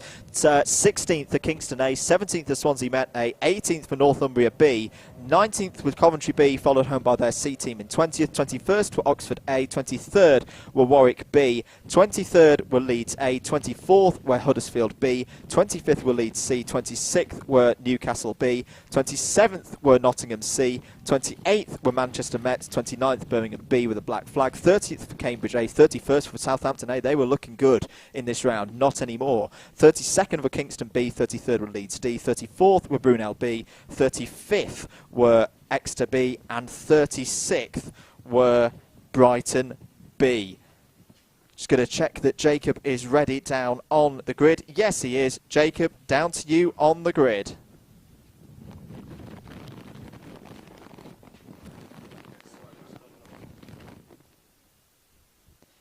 Taylor has said he'll come back to see me. But until then, it's just me. Carts are being refueled behind me. Drivers, a few of them still grabbing the lead off the carts. Why don't we grab one of our drivers? I'll allow him on. It's James Johnson of Swansea. Permitted personnel only through here. James, you've just become a permitted personnel. How's Swansea's home race going? Well, it was going quite well. I climbed from 29th to 17th, which I'm very proud of. Roman's just gone out and he finished 13th, more or less, so he's doing quite well. But Adam got taken out by someone who doesn't know how to put the brakes on when you spin round. I see the left pedal. Yeah, it's the left pedal. So when you spin round, what you got to do is you got to put your foot on the brake, and what he decided to do was to let the cart come back into the entire pack, and he took Adam out, broke the cart. So we've had 2 cart breakages today for the B and A team. JV is not going to be happy with you guys. The second one wasn't our fault. We don't know about the first one because there was no GoPro, but I did get it on camera, so we were very, very upset. But yeah, but I think with Roman's result, and we've now got Ryan Edwards going out, and this is his home track, which he is apparently amazing around. It's entirely possible we could be looking at quite a good result. But I say that with a hint of whatever the word is. I can't think right now. Caution? That's the one. Yes. Where's he starting? He's starting in P7. Okay, well, I'll try and get round to him on the grid. We've been having a bit of a discussion today about Subway. Have you been to Subway before? Of course I've been to Subway. Look at me. Look at this. We've had that answer a couple of times.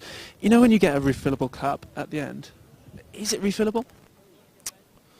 Well, this is the UK, so I don't know how. Obviously in the US it is, but in the United Kingdom, are they refillable? I never know. Have you ever done it yourself? Have you ever refilled a cup in Subway? Probably. I imagine I have. You've gone back in for more, and have you thought, should I be doing this? I don't really think about it too much. I don't think about much, to be honest. So I just do things. So there's another thing. I was actually going to talk to you about this. Me and Yusuf have got a bet on because Yusuf's here as well. He is, yes. He's racing for, I want to say Brighton. I think he's racing for Cranfield. One of those, yeah. Yeah, because we've got a bet on that whoever finishes higher and then has a faster lap time in the endurances, the loser has to declare the winner a great racer / genius. So, and I think at the moment I'm losing because he's just gone. I think he's finished 15th. So, if that does happen, it'd be nice to get that on camera where I can be humiliated. I think that's what we'd all like to see. Okay. Well, we'll look forward to that. Hopefully, you regain some pride in the endurances with the fastest lap, but we'll see how it goes. We'll exercise some caution there as well. Caution is the word I would use, yes. Especially if it's going to be raining, which it's Wales, so what can you say? There are storm clouds on the horizon. James, thank you for talking to us. I'm gonna. Can you usher in the De Montfort guys for me? I'll have a quick chat with them. Mark Cuthbert there, seemingly giving Gabriella De Luca some advice. They'll come and talk to me in a matter of seconds. The rain has held off thus far. A few drivers out on track reporting spots of rain throughout the race. Mark's decided to come and talk to us. Gabby's, you not coming as well? The more the merrier, guys. Mark, how are you? I'm great. We're in your home country, and it's the best place ever, apart from Scotland. Well, I was going to say, we're very far from Scotland, aren't we? How are you enjoying yourself down here? Yeah, it's not too bad. It's been quite nice. This is the first time I've been here and it's been dry, so I'm quite enjoying that. Have you been out yet? No, I'm out in the last race. Gabby's next. So. Okay, Gabby, I'm going to slot in the middle. Shall I slot in the middle? You can just run away if you want, Mark. That works as well. Where are you starting this one, Gabby? 20th, I believe, yeah. And what can you do from there? I think I can definitely get top 10, hopefully. It's my first time here in this track, so we'll see. Is this your first time in Wales? As well, yeah, in Wales as well, yeah. Welcome to the best nation in the entire world. Are you enjoying yourself so far? Yes, enjoying this beautiful weather. It's so sunny. Yeah. We turned it up to 7, especially for you guys today. Yeah, I agree. And, as De Montfort team captain, can you tell me a little bit about how the day's going so far? It's going really well for Team A. We got a 7th and a 9th, I believe. Yeah, and Team B as well, they're doing really well. Yeah, they got a bit involved in an accident last race, but yeah. Was it De Montfort student to blame? No. It was, he was kind of involved in the aftermath. You know how race is. You know how karting.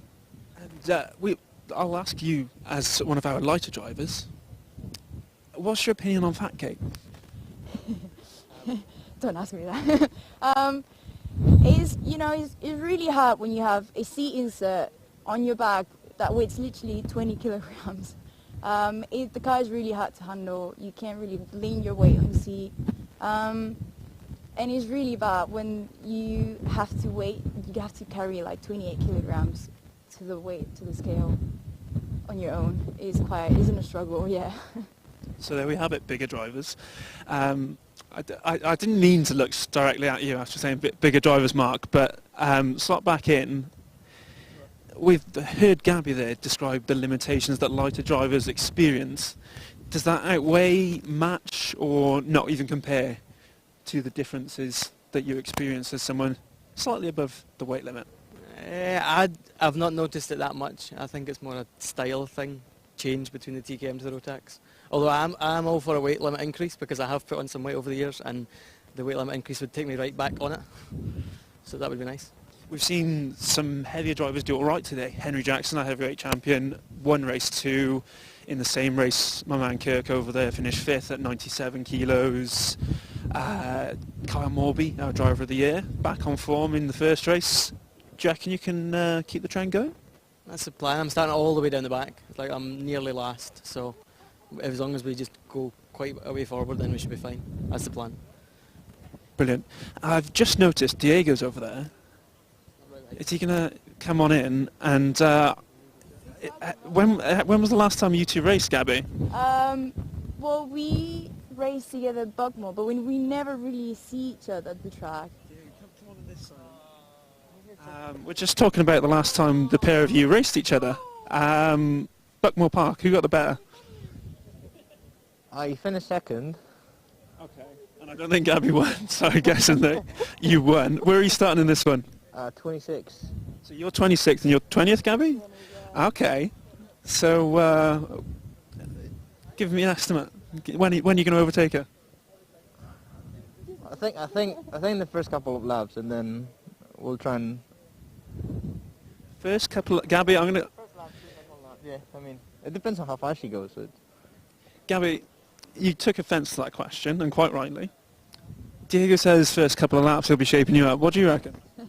No, definitely not.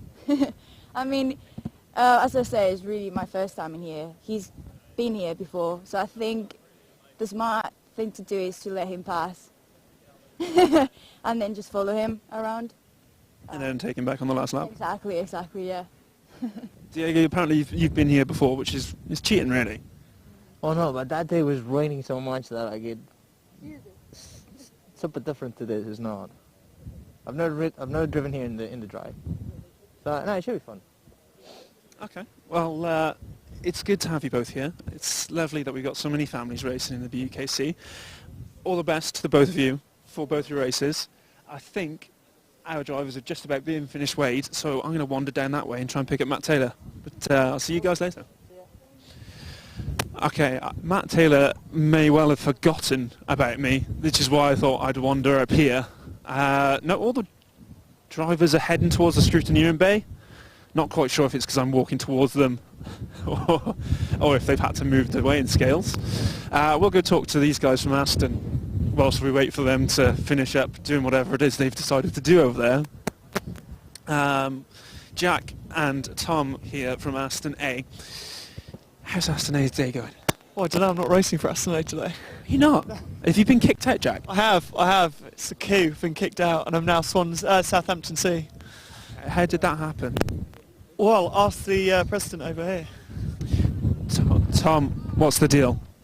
I mean, you know, Fatgate's a pretty big thing after Three Sisters. We had to do something about it. We can't have him in the team, could we? Well, we've actually seen the end of Fatgate this morning, we reckon. Kyle Morby, Henry Jackson, Kirk Langley, all heavyweight drivers doing reasonably well today. Any comment on that, Jack? Yeah, this track's pretty good actually. It's not too power dependent, and I was able to race with a few people and have a good scraps out there. So no, it's pretty good. So yeah, I'd say end of Fatgate for now. Is he back in the A's for Wilton, Tom? Who knows? We'll have to see how he does today. But I wouldn't keep your hopes up. I don't know.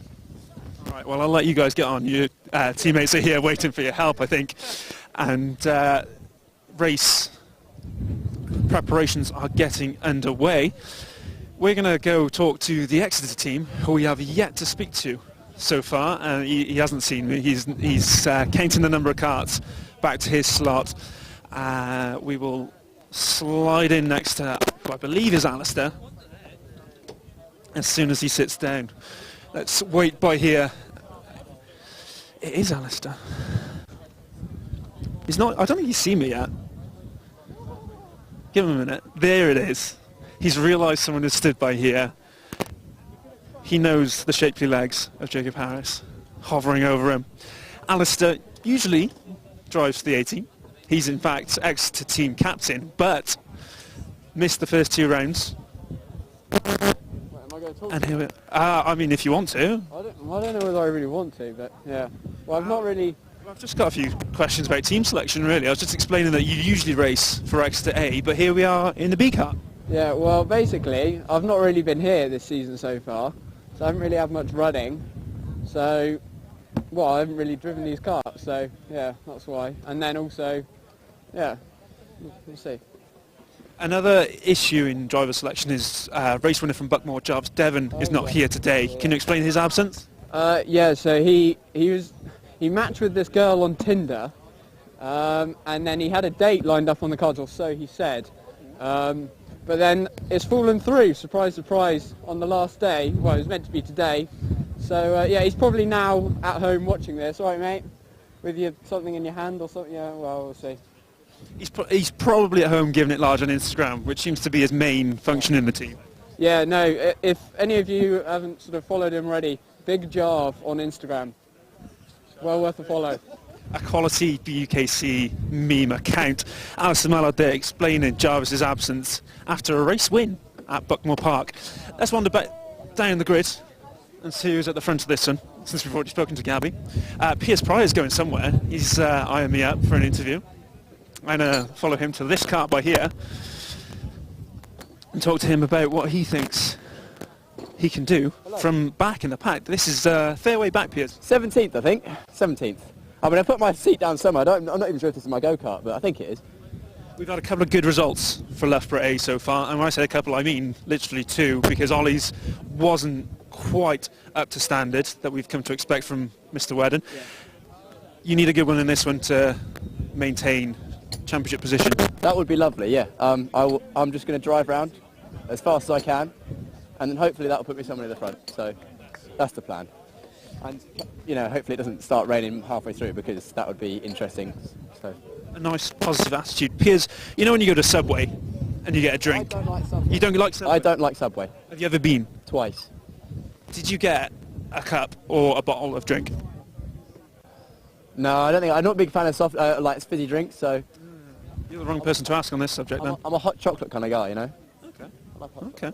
Yeah. It's interesting to know.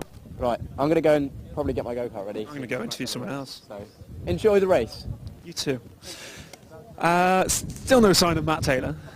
Let's go find, or at least ask Brooks where he's gone.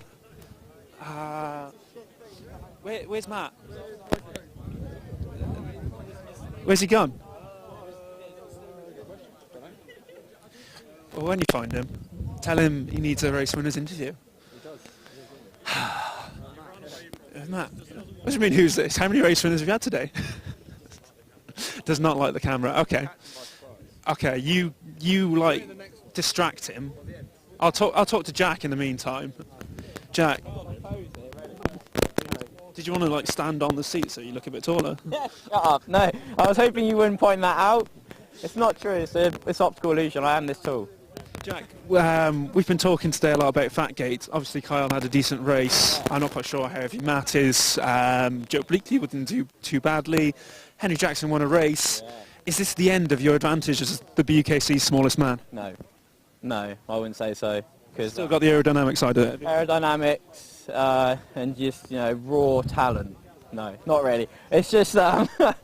I'd say it's pretty... The laugh over there when you said raw talent was bigger than the laugh I got for my jokes in sign-on. It's pretty even on... I've always found it to be pretty even anyway, So... What? My heavier teammates... Sorry, my heavier teammates have obviously been at a disadvantage.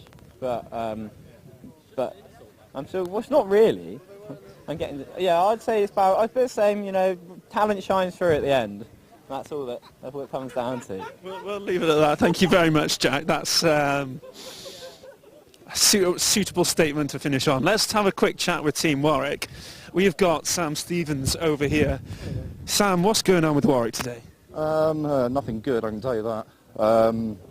So Carl got a black flag on the last lap, set him down to 36, and Sam Cobb had allegedly a duff engine. So, Alistair Irvine, not much luck either, being binned after the restart. So, it's all on me, no pressure. On a scale of 1 to 10, how much are you missing Ben Street? Say a modest 7. Modest 7, yeah. Alistair off-screen is saying a lot, such character. Yeah, I mean, off-track, you must be missing him massively. Oh, yeah, Mr. Personality Plus. Yeah, I mean, some of the jokes he comes up with and just the banter he brings to the team. Lovely guy. Yeah. Well, you jump in the car because I think we're being ushered off the grid. Still no Matt Taylor from Brooks. Maybe we'll catch up with him after this. But if we step over here, Finn, don't get caught in the middle. We've done that before and you're there forever. We are nearly ready to go. Jimbo's about to blow his whistle. There it is. And I will look up to the commentary box to see if Andrew's ready for me. He is. He's waving. Back to you guys up there. Andrew, Chris, talk us through this race.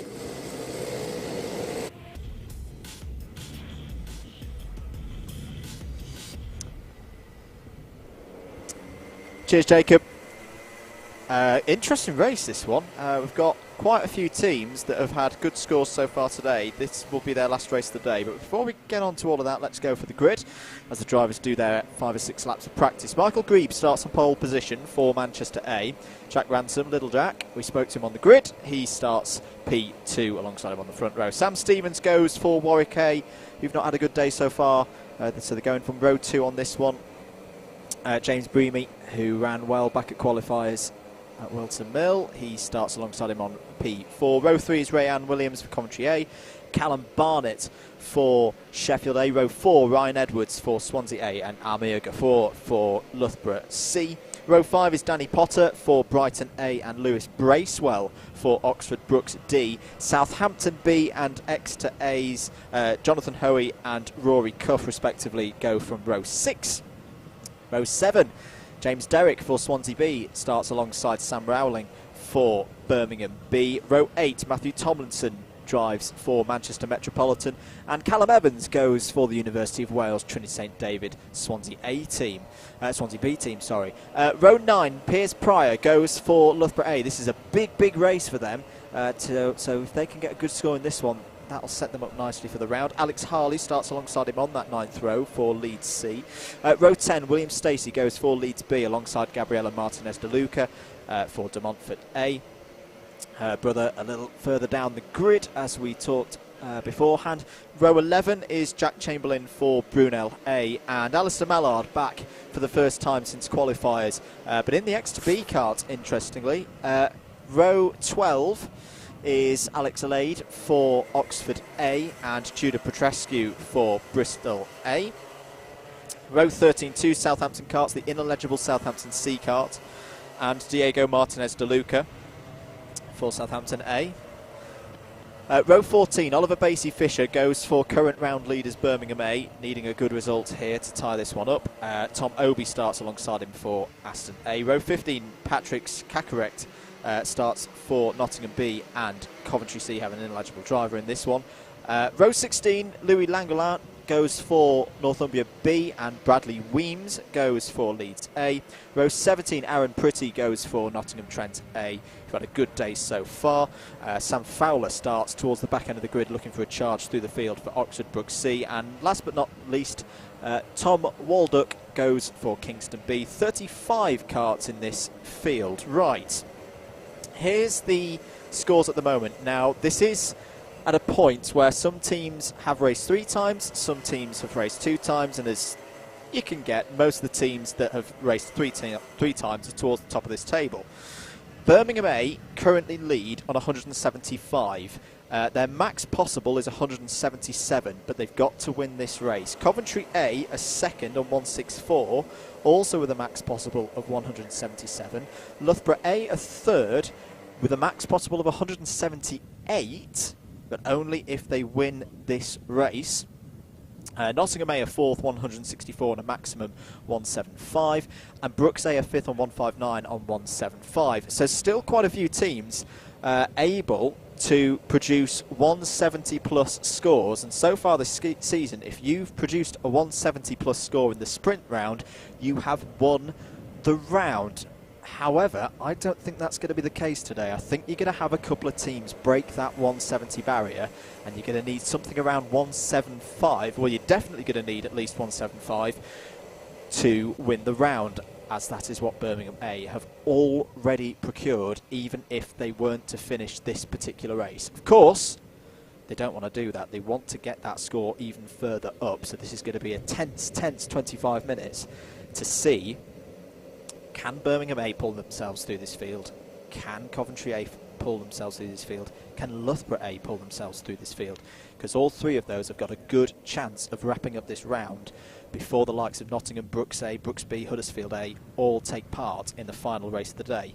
Looks like we're set to go then for race 5 here at Llandow. Round 5 of the British University Karting Championship. Michael Grebe in the red starts a pole position for Manchester A. We're red, we're green, we're racing again here at Llandow. Can Jack Ransom get a hole shot? Yes, he can. My goodness me, what happened there? That was a huge start for Jack Ransom. Over start finish. Was it too much? Exactly, Chris. Was that a bit of a jump start there? Because Jack Ransom got away from the line brilliantly, and he got followed through by Callum Barnett, and I think Bath A as well. So yeah, the anti-pole side of the grid with a very good start there. And there it is. It was a jump start for Brooks B. Well, no surprises. We saw it with Sam Faulkner earlier, and the start was just a little bit too good. We've got someone off the number on the 6 exit of Chandler's. So that's the number 6. Is that Warwick? I think that might have been Warwick A, yeah. So Warwick A is off. Leaders are not effectively your leaders. So the number 29 of Bath A is in second, which I'm assuming then would have Sheffield A in third.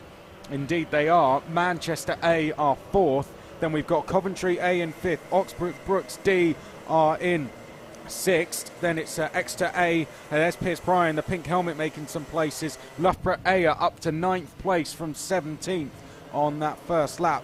Birmingham B are rounding out the top 10. So our pole sitters dropped to 4th place on that opening lap, as I'm sure we're in for plenty of changes in these early stages. Andy. Yeah, penalty for Bathé as well. So both first and second have been given penalties for their jump starts. Yes, because they were ahead of Manchester A across the line as well. Loughborough C have also received a penalty now as well, currently running in 8th place. I'm just trying to look out for where Birmingham A are.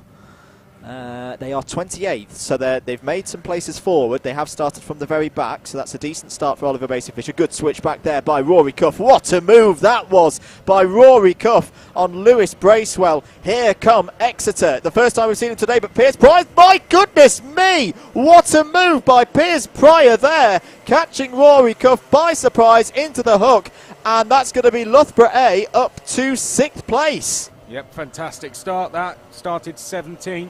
And it's taken him 2 laps and 1 corner to go up into 6th. So Loughborough A doing a very good job. Yellow flags out down at turn 4. Surtees, we had someone off there. And I think it's Gabriela Martinez de Luca who, in the blue and white Fernando Alonso suit, has been tipped round. She's going again now, but that's not good for her battle with brother Diego. Meanwhile, back with our leaders on the road. Jack Ransom there in first, but we know he already has a penalty, so it's a similar situation to what Jack had at Three Sisters a couple of weeks ago, where he was in the lead on the road but had a cone penalty, so knew he wasn't going to take the 60 points. Right now this is all about keeping himself at the front on the road to limit the effects of that penalty. Change for 6, Exeter A down the inside of Loughborough A.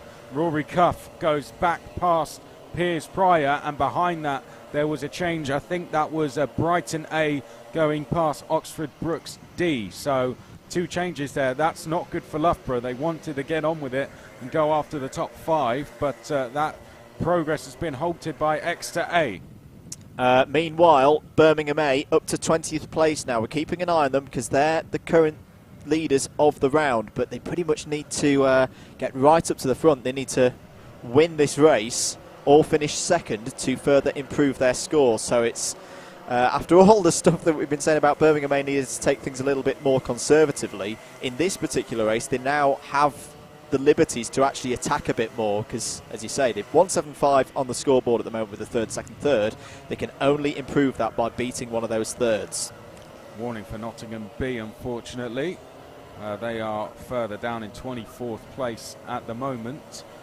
Quite a big scrap going on for 8th place, being led by Brighton A. You may just catch it as they come out of turn number 6, and there it is. You can see 1, 2, 3, 4, around 10 in that fight as they all flash through and into the Dell. So a big fight going on there. Piers Pryor, by the way, has conceded defeat to Rory Cuff. And a penalty for Warwick A. So that's unfortunate for them. But Piers Pryor has now decided to work with Rory Cuff here and go after the top 5, and there's been a change within it. Is that a change for 4th? Is that Coventry A past Manchester A? It is indeed. So Rayanne Williams on the move. Your effective leader of the race is Callum Barnett for Sheffield A, who had a sterling run, as there's a cone penalty for Coventry C, the number 97. Had a sterling run at Three Sisters 2 weeks ago, came from the middle of the pack, led in that crazy race 5, which I think any one of 8 drivers could have won. In the end he finished that one in 3rd, but it was a statement of intent from Sheffield A, your current leaders in the clubman class. I'm just going to check what their scores have been like so far. You can see the number 8 coming through there again, Oliver Basey-Fisher in the black suit and the helmet with the kind of reddy orange details on the white background. Keep an eye out for him. He's up to P19 now. The battle between Cuff and Pryor still raging on. Here it is, coming in to the hook. Well, I'd say a battle that's not going to happen at the moment. Exeter A are quickest on track, so I'd say they're happily going to sit where they are for the time being. The gap between those guys and the top 5 is 2.2 seconds. Penalty for Birmingham B. That's the second time we've seen that today. And there's a yellow flag at turn 1. 2 drivers off. And who hasn't come through the first sector? It's one of the Leeds drivers that has gone off, and he's just sitting in the cart at the moment. I think it might be Leeds A. So problems there for Leeds, not going anywhere very soon. And a penalty now for Roman Haskett for Swansea A. So he was in the top 10. Change on the road for second place. Sheffield A and Coventry A have both got past Bath A. Doesn't change who effectively leads.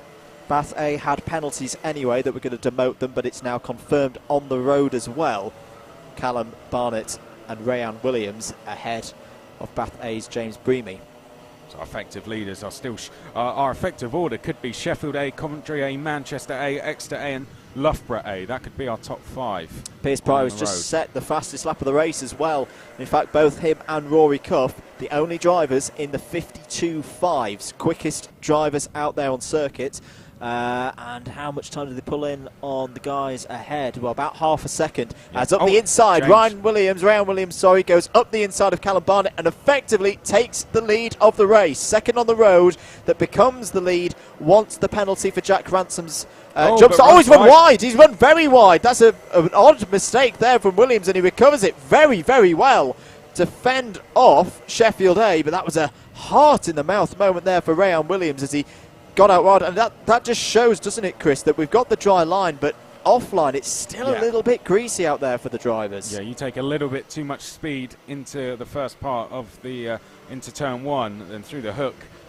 You unfortunately are going to suffer from a lack of front end grip, and out there it still doesn't look great at all, even though I don't think the rain is falling just yet. Rory Cuff, 5th in this queue, has really closed in now on this battle for second, and it's just a case of when he's going to make his first move, and Piers Pryor won't be too far behind and joining in as Oxford Brookes B, Jack Ransom, sets a new personal best.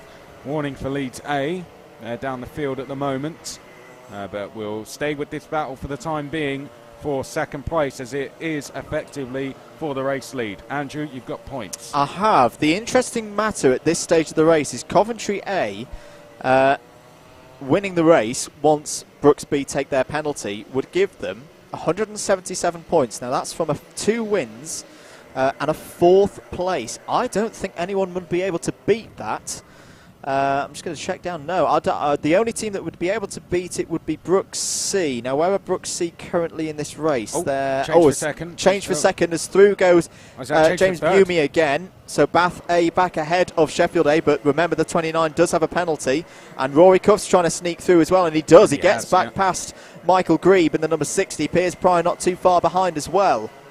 Yeah, so two through changes going on there at the same time, and more on the way. Coventry A have now broken clear from this, so the race leaders, the effective race leaders, breaking clear, as there goes Sheffield A into 3rd place, and Rory Cuff is going to go into 4th place immediately behind. Piers Pryor going into 6th now, going past Manchester A, who spin round on the exit.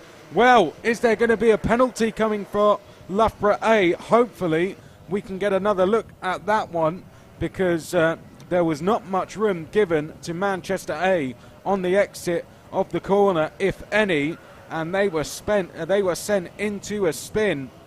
Manchester A not happy. Let's have a look at the replay then, Andrew.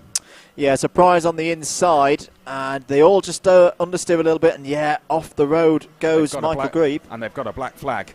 And they have, and that's huge. That is huge for the championship, because that is all of a sudden going to make Loughborough A's round not particularly good. It means they're going to get, kind of 160, the low 160s in terms of points. He's going for a move, and that is exactly how Piers Pryor should have made that move on Manchester A.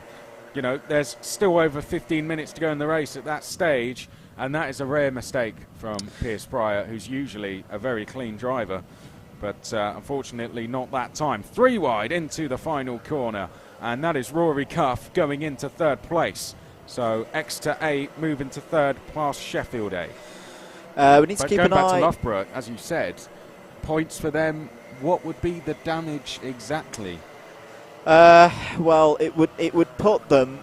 Let's just stick a 20th place in there for the sake of the argument. It's going to stick them in that mid 160 region, maybe around 164, 165 points once they take this black flag. In fact, you want to take the black flag as soon as possible to, go backwards, but then reset yourself and start to come back through. Yeah. What it definitely means is that they are not going to win this round. So how does it work exactly then? Well, every single position that you lose in terms of a round equates to a championship point. So, you know, they were looking at maybe second, third in this round, scoring 59, 58 points out of 60. In terms of the black flag now, is it post-race that they'll no, he's going to have to come in the pits. He's going to have to come in the pits and have a stop-go penalty with the stewards. Best thing to do is come in, because if we get a full course yellow, then you're right back into play all of a sudden if you come in and serve your penalty. So if I'm Piers Pryor or if I'm anyone at Loughborough A, I'm sending him in straight away. Yep, absolutely. There you can see Rory Cuff for Exeter A now got a bit of a gap. Coventry A, I've got to say, have done a fantastic job to break clear from that battle, closing in Jack Ransom, even though it doesn't make a difference because they are on a penalty as well. And not a black flag, but a penalty, which will be deducted which will be awarded, once the race is finished for a jump start. And how much is that penalty? Is that a one? 2 positions, I think. 2-place penalty. So 2-place penalty is what Oxford A received in the last race for their misdemeanor when they fighting the same. for third place. Oxford Brooks B just want to get third place. Coventry A, it wouldn't even be worth going for a move if they catch them, because they could find themselves getting into trouble, like Piers Pryor has done in this race. Good move that by Michael Grebe. Yes, it was. Going through. And DeLuca also making a move as well. Yeah, so Diego's now on the move. Not quite sure where his sister is, but I know Gabby is still running out there. Coming through the out of the hook now. So just trying to catch the back runners now, because she did lose a significant amount of time when she did take that spin. Look at this fight coming through the NGK chicane. And there's the penalty for Piers Pryor. And it's not happy at all. Penalty for Brooks D as well. So having the chat here, but it's going to completely ruin Loughborough A's round, and they're going to have to hope now that other teams make mistakes. Look at this, Andrew. This is where are we fighting for here? We got someone on the grass. I think that's a Southampton driver. This is all over about 10th place, because Oliver Basey-Fisher's at the back of it for Birmingham A. Right, so watch out for the number 8, is that, as they're just trying to, that's going to be 1, 2, 3, 4 places made in one clean swoop round the Lancaster curve.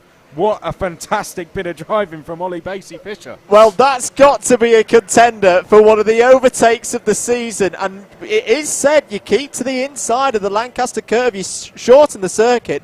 But Oliver Basey-Fisher, whilst everybody else is having their own squabbles, let's just see this confirmed on timing as to where he's going to sit now, because there were some back markers involved in there, but that was definitely about 4 cars that he just overtook. For your sake, I'd love to get a replay up, because that must have been a good one for yourself to see. And he's just gone past Swansea A's driver as well, so this is where it starts to get interesting for Birmingham. He's now going to look at this. This is ridiculous. I feel like Will Buxton commentating on Romain Grosjean on GP2 Barcelona a couple of years ago. That is ridiculous.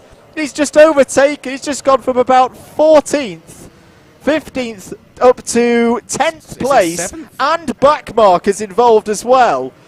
Yeah, that has got to be one of the best laps in the BUKC I have ever seen. And I know it's my former team, but that was brilliant from Oliver Basey-Fisher. Look, he's gone. He's absolutely gone. He's gone, see you later, lads. I'm off to win this round for Birmingham A. Well, hopefully we see that one again, because it was like, I'll have 1, I'll have 2, in fact, yep, I'll have 3. Here we go. Let's have a look at this again. So this is the initial one. This is coming onto the Lancaster curve. Cuts to the inside. Let's count them. 1, 2, 3, 4 there. Well, that is mad. There was a bit of loading going on ahead. And who's that off? That caught 1 or 2 drivers getting bogged down.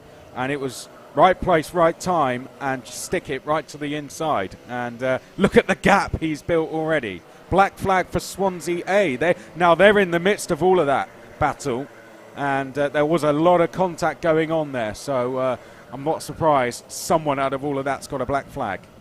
And if we could get a look at the moves on the Swansea kart and the Oxford Brooks kart as well, I'd enjoy watching that again, as the number 12 fighting a bit of a sideways moment there. Tom Dent involved as well for the 44 Leeds C kart, sorry. There's a lot of Leeds drivers out there in this particular race. Meanwhile, still at the front, Jack Ransom leads on the road but has a penalty. But the gap's come down significantly, even though it doesn't really make any difference. It's come down by 1 point. It's come down to 1.7 seconds. This is the main fight on track, though, for 11th place. Southampton B at the forefront of it. We've got Birmingham just trying to break clear, Birmingham, who have broke clear from it. So it's Southampton B now leading it, with Oxford Brooks D, Leeds B, Birmingham B, Swansea A, Brunel A, Leeds C, Warwick A. I feel like I'm reading that register. That's how many are in it at the moment, as the number 25, that's the Swansea A kart, comes in, having to serve a black flag. It does indeed. It's not been a good morning for Swansea. Now, where are Loughborough A? Because they've taken their black flag. They're not in the top 25. They are not at all. They are currently down in 28th position. Oh dear. 7.5 minutes to go. It doesn't look like they're... I mean, if they got into the top 20, that would be a very, very good job. And I think that's going to be a big ask for Piers Pryor. Just looking at the lap times, the quickest driver out on circuit at the moment. It's still Rory and Rayan Williams. Both in the 52.4s, as who is off there? Is that one of the Southampton drivers? We'll spin the kart round and we'll have a look at the number. Oh, we can't quite see the number. Spin it round a little bit more. It's the 103. It is Southampton C. So Southampton C down in 34th position. Basically made up of drivers who are too keen. Kicked out of other teams or kicked dropped. Out of, yeah. You know, they've been put on the bench, if you like, and they just thought they'd form their own team. They have indeed. Just put it this way, one of their drivers came up to me this morning and said, do you know anyone from Southampton? Because I don't even know the team I'm racing with. Found that quite amusing. There is Piers Pryor. He's trying to make some places back up. He'll benefit from those yellow flags and clearly some drivers going off. He did not seem to agree, I think, as most drivers would, with getting a black flag, but we clearly saw in the replay did look like he gave the Manchester guys no room. Moves being made into the final corner in that battle, which still rages on, and Southampton still leading it, the battle for 11th. That is Bath A in the 29 chasing down Brighton A. Fight for 5th developing. It could be on very shortly. This is actually a good one what we've picked up here. 5 minutes to go. Rayan Williams is setting the timesheets alight, and in doing so could be leading Coventry A to their second consecutive sprint victory in terms of a round. They won round 3, of course, at Three Sisters. Are they on their way to winning round 5 as well? At the moment, I can't see or calculate anybody in this race or the next race, race 6, being able to top the current score that Coventry A are putting in there, which would be 177 points out of a possible 180. You're looking here at the number 45 and 29. This is the battle for 5th place. Brighton A and Bath A, two teams from the south of the country. And Brighton A, having one of their best seasons. We talk a lot about most improved teams, and of course we look at the number plate and the numbers. That indicates where they were last year. 45th ranking for Brighton A last year, and they have been consistently in these championships top 10. It's been a fantastic season, and Danny Potter here, pretty sure it's Danny Potter, yes it is, started P9. He's gone forward again. There's more squabbles going on between the Leeds kart, the number 44 there, and the 16 kart of Brooks D. But Brighton, they've really impressed me this year, Chris, because they've just been solid throughout and doing some great stuff. Well, it's always great when you see a team building like that on last season. Oh, there's another penalty for Warwick A. It's 2 in this race. There they are in the number 6. And the 44's just got past the 16 as well, so Leeds B now up to 13th place. The number 12 of Brunel A's pushing through. 3 wide. Oxford Brooks D are kind of at the forefront of that, having been pushed wide through turn 2 into 3. Nowhere to go. Briefly, they were 3 wide, and someone trying to be very brave around the outside found themselves quickly on the grass. Yep, and that grass being pulled back onto the track now. The exit of the hook is starting to look a little bit like a rallycross circuit to me.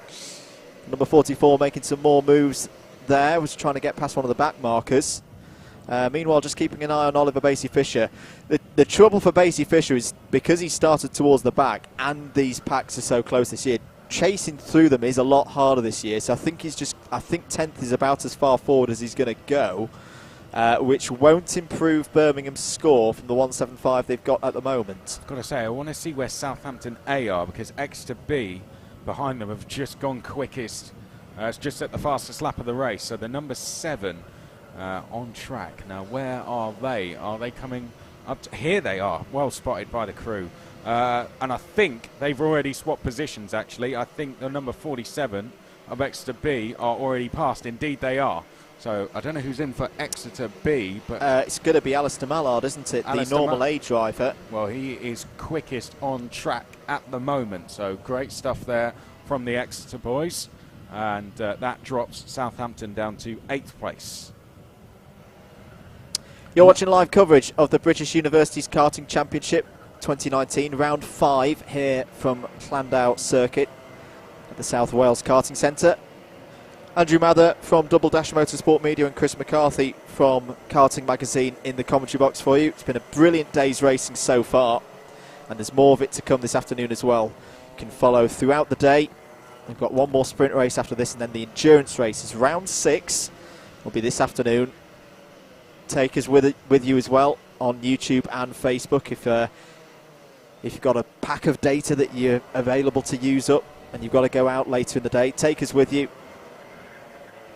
Following on the Alpha Live YouTube page, and then a flurry of Facebook pages as well. The BUKC's page, Alpha Live Productions page, Double Dash Motorsport Media, Karting Magazine, Club 100 Racing. It's all on there. Support those pages as well. Your support is massive to us, so give all those pages likes and follows if you can. 90 seconds of this one to go. Here's the number 16 of Oxford Brooks D, currently P15 on the road, Lewis Bracewell. It's been a decent day so far for Brooks.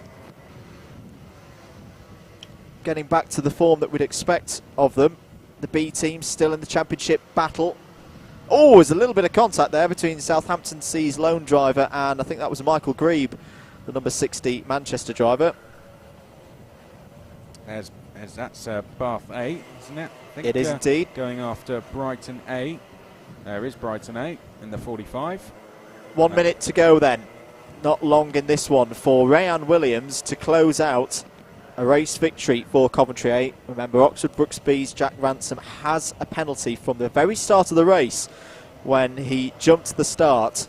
It was meant to be P2, over the line it was P1. There's a yellow flag I can tell you out the commentary box window coming through the Dell. All drivers going again now. I don't think any of our main protagonists were involved. 30 seconds to go. James Beamy trying to make his way past the number 97 Coventry C kart that is a couple of laps down. And last lap. We are indeed on the last lap. So Jack Ransom goes past our commentary box for the last time in this sprint round.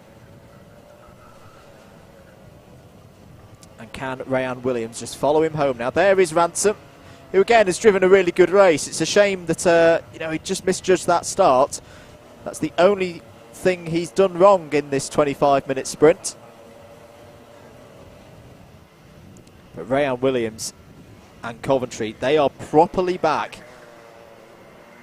Two-time winners of the BUKC in teams led by Miles Murphy and Joe Charlton back in the day. But this new generation of Coventry drivers are properly in this championship fight. Here comes Jack Ransom. He's going to take the win on the road, but has a penalty. Another great drive from him. He sees the checker flag, but Rayan Williams comes over the line to win for Coventry A, and by our calculations, take round 5. A fantastic effort by Coventry. Exeter A finishing 3rd. Sheffield A, another good drive from Callum Barnett in P4. Danny Potter takes P5 for Brighton A. Fantastic result for Potter. James Beamy also had a jump start penalty. He finishes P6 on the road. Exeter B's Alistair Mallard. Great drive from Mallard on his return to BUKC action. He finishes P7. it was Diego Martinez for Southampton A in 8th, Michael Green for Manchester A in 9th, Sterling Drive, and an overtaking masterclass on probably my favourite lap of the year so far for Birmingham A from Oliver Basey Fisher. Warwick A were 11th but have penalties. Leeds B were 12th, 13th Southampton B, 14th Brunel A, 15th for Oxford Brookes D, 16th for Nottingham Trent A, 17th Aston. Sorry, that's Leeds. My timing screen's gone down again. I'll just give that a quick refresh. The driver's coming back in now and back onto the grid. Let's carry on with the rundown. So Birmingham B were 17th, Nottingham Trent A were 18th, Aston A 19th. My laptop's not having a very good day. As the drivers come back in, there's going to be some happy drivers out there. There's going to be some not happy drivers out there. But Jack Ransom, another win for him on the road. It'll still be good points for Oxford Brookes B. But Rayan Williams and Coventry are going to be absolutely delighted with that. And by my calculations, just should stress, these are provisional. I have them as having scored 177 points out of a possible 180, and there is no one in the field who can beat that with a strong result in the last race, which will be race 6. I think Jacob's ready down on the grid. Yes, he is. Let's head down to Jacob Harris on the grid. Very much, Andrew. Lovely commentary as always. I spotted Jack Ransom, who's looking at me as if to say, do I need an interview? I'm going to grab him anyway for a quick chat about jumping that start. His teammates shouting at him for doing just that. I'll quickly jump in there before he gets his number plate off.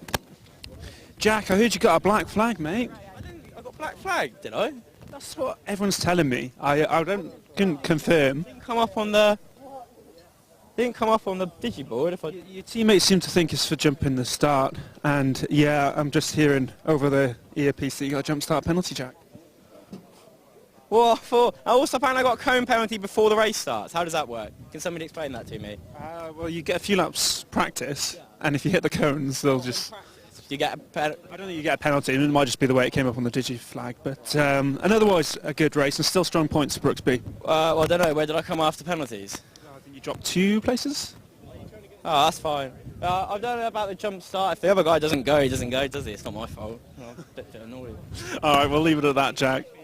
Appreciate you talking to us in this difficult time. Let's wander down the front of the grid and find out who's on pole position, shall we? Team Kingston with another high start. Not quite sure how they pulled that one off. I need to redo the grid. Poleman is not here. There's no number plate on the car. There's no lead. Fuel cap's still off. Let's go straight into second place. And we've got Matt of Brookes D, I want to say? Yeah, Brookes D. Matt, you haven't featured it every round this year. What's going on there? Bit of dip in form, really. It's not that bad. It's like Buckmore finished second in endurance. Should have finished second in endurance for Three Sisters as well, but teammate spun it twice, so you can't. These things happen, don't they? So they do, not to everyone, but to those of us who are careless enough to lose the back end.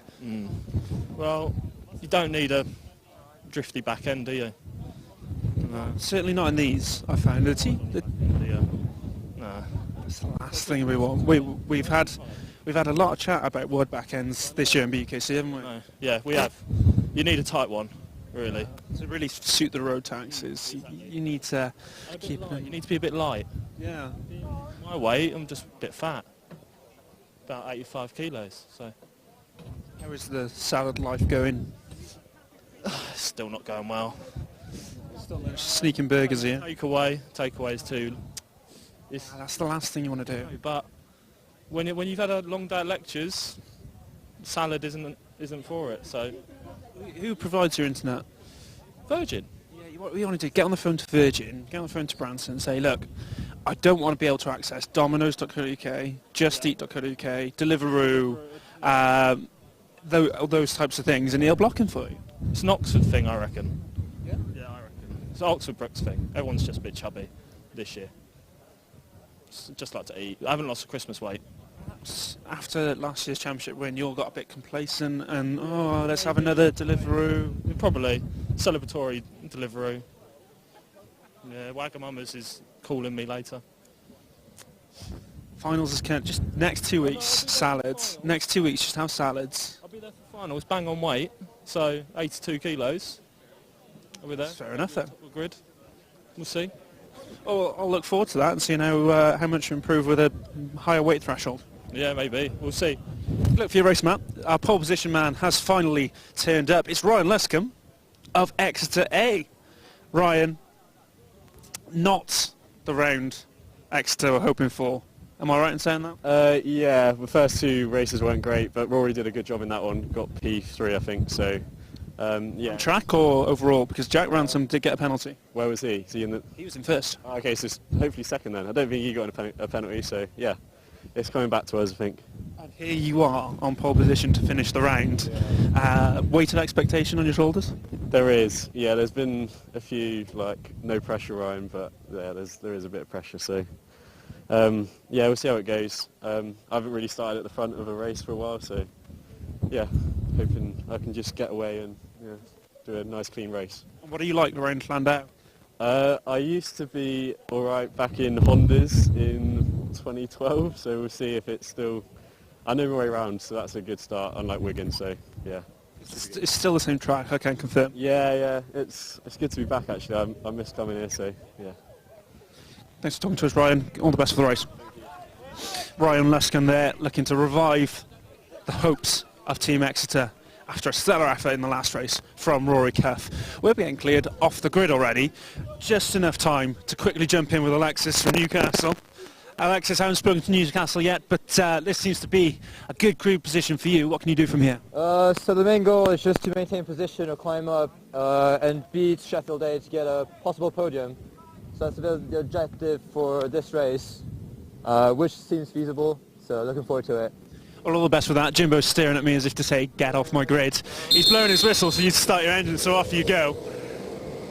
That is your grid walk for the final race of round 5 of 2019, I should say, BUKC.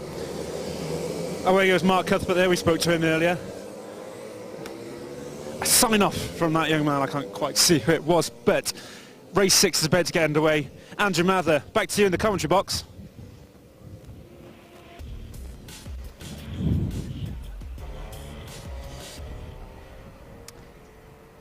Thank you, Jacob. So we're heading into the final sprint race of the day. Apologies. I think all the wind has blown the 4G away from the circuit. So we're going to do this the old-fashioned way, and I'm going to read out the grid on a piece of paper because I have no internet. It's a very, very bad time. First world problems and all that. Thank you, Chris. That's round 6, race 1. Apologies, folks. Where has my grid gone for race 6 of round 5? Have we lost the grids? Is that what's happened? There's 2 of us in here, and we still can't get this sorted out. Apologies. We will have a grid very shortly.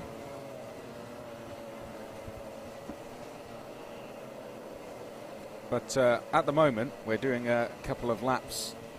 Drivers are doing some laps just to get up to speed. I've got it. We've found it. It is a 2-man job, actually. Right, let's go through grid. Apologies, I do not have driver names at this stage of proceedings, so we're just going to have to give you the carts, numbers and unis. So on pole position, Ryan Luscombe for Exeter A, we know that one. University of Wales, Trinity St David's, Swansea B, alongside on the front row. Row 2 is Oxford Brookes D and Leeds D. Row 3 is Huddersfield B and Newcastle A.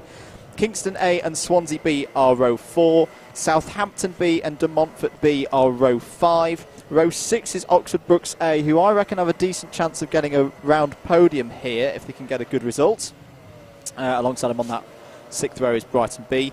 Row 7 is Brookes B and Manchester A. Row 8 is Huddersfield A and Loughborough C. Row 9 is Loughborough B and Aston A. Row 10, Nottingham Trent A and University of Wales, Trinity St David's, Swansea A. Row 11 is Brookes C and Brunel B. Row 12 is Cambridge A and Cranfield A. Row 13 is Newcastle B and Nottingham B. Row 14, Nottingham C and Nottingham A. A lot of Nottingham karts in that region of the grid. Row 15 is Brunel A and De Montfort A. Row 16 is Southampton C and Bristol A. Row 17 is Warwick B and Coventry B. And on their own, on row 18 is Leeds B. 35 karts in this field.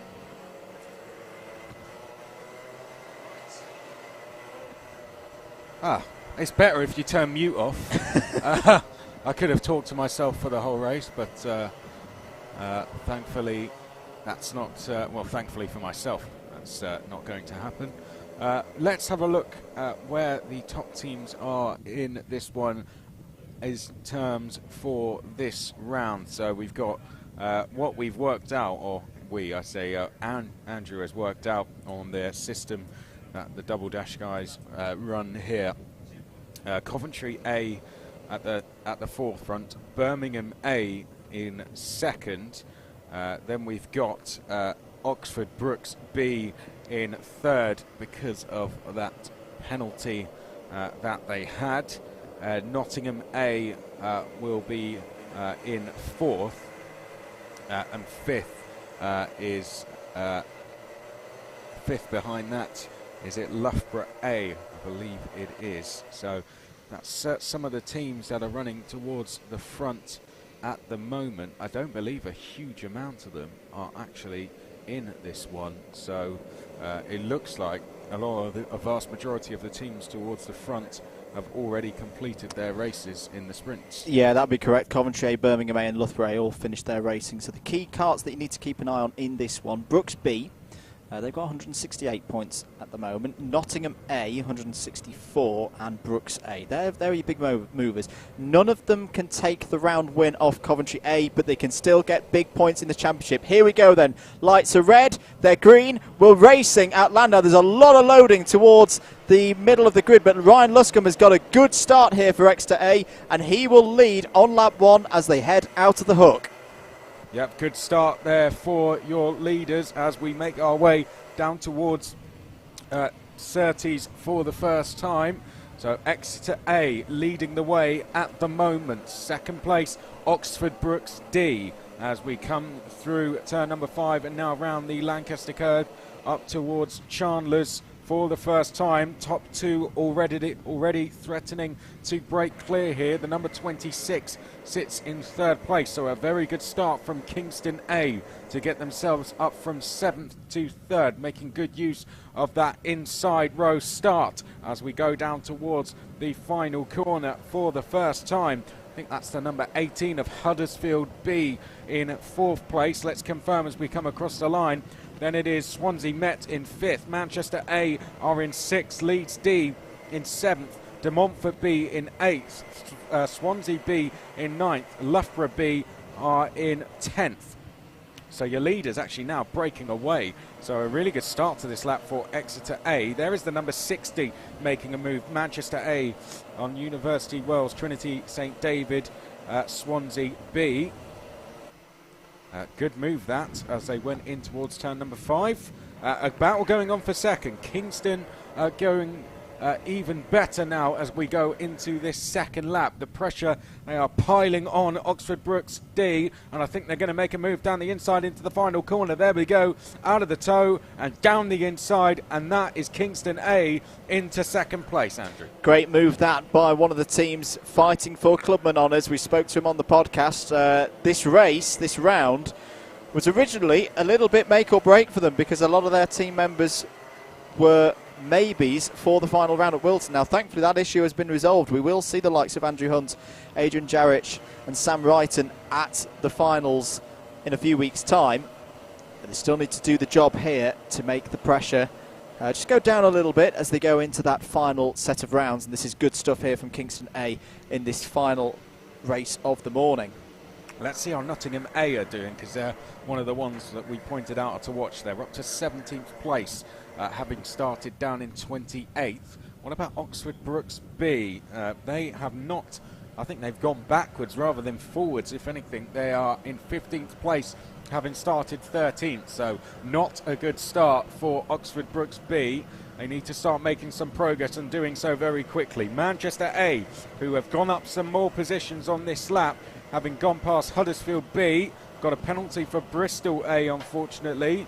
Their day seems to be going pretty well so far, so that's a real shame for them.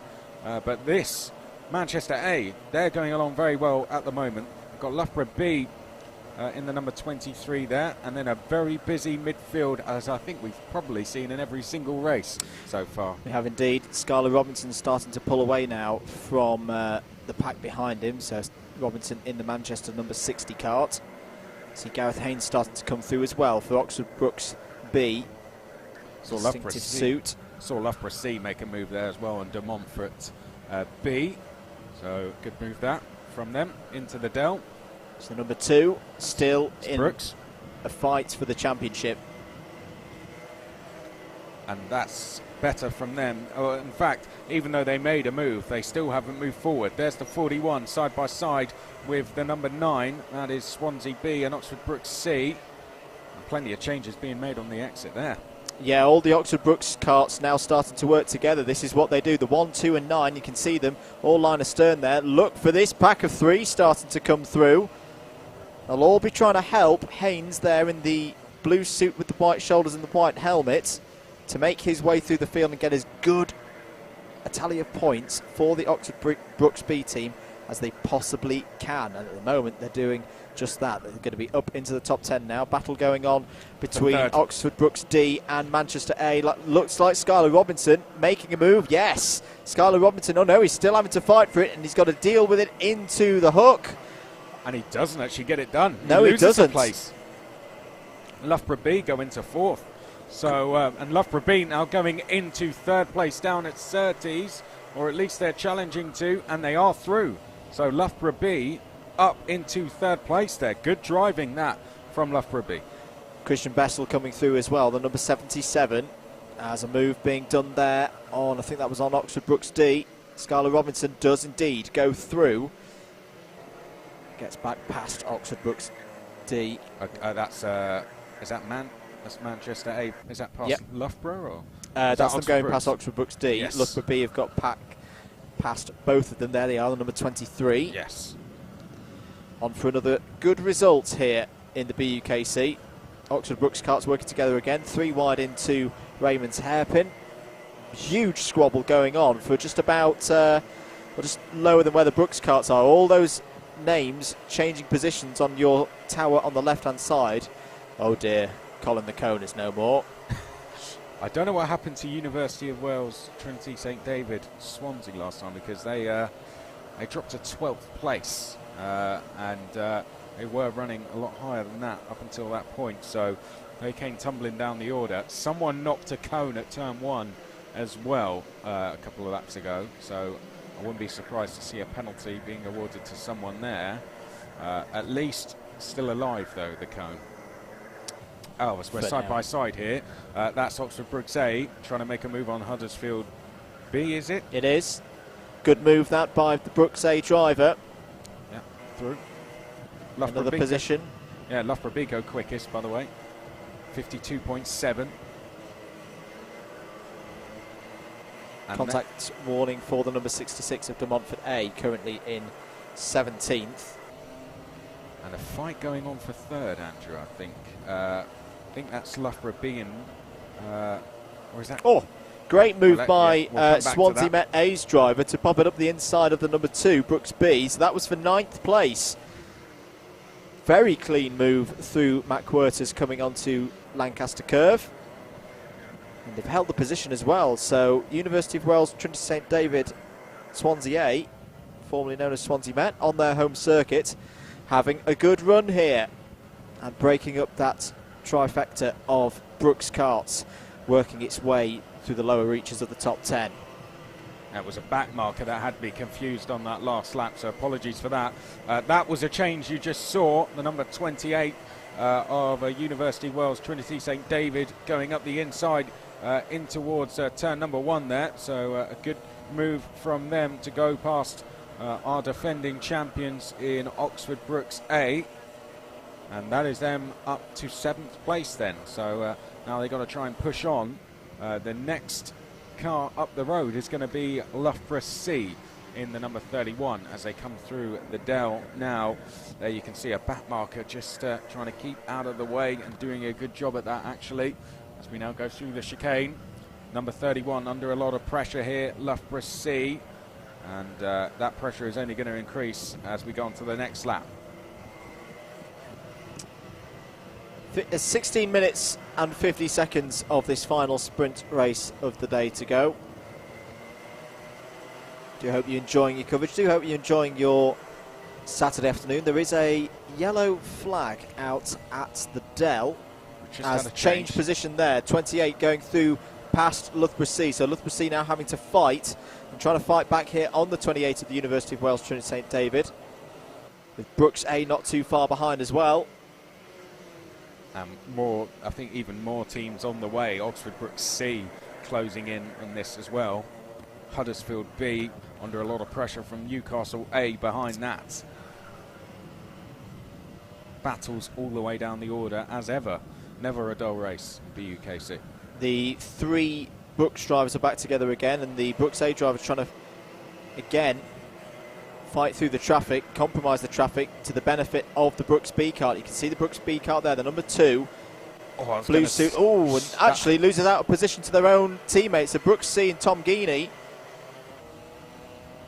almost overtaking, but not overtaking. That's good work again. Again, the protection that the Brooks B kart is getting today has been really, really good from the other Brooks drivers. This is what we talk about in terms of it's not a team that wins this championship, it's a squad, and quite often, you know, having mates out there to help you through the traffic, and Oxford Brooks are showing that to great effect right now, working really well together.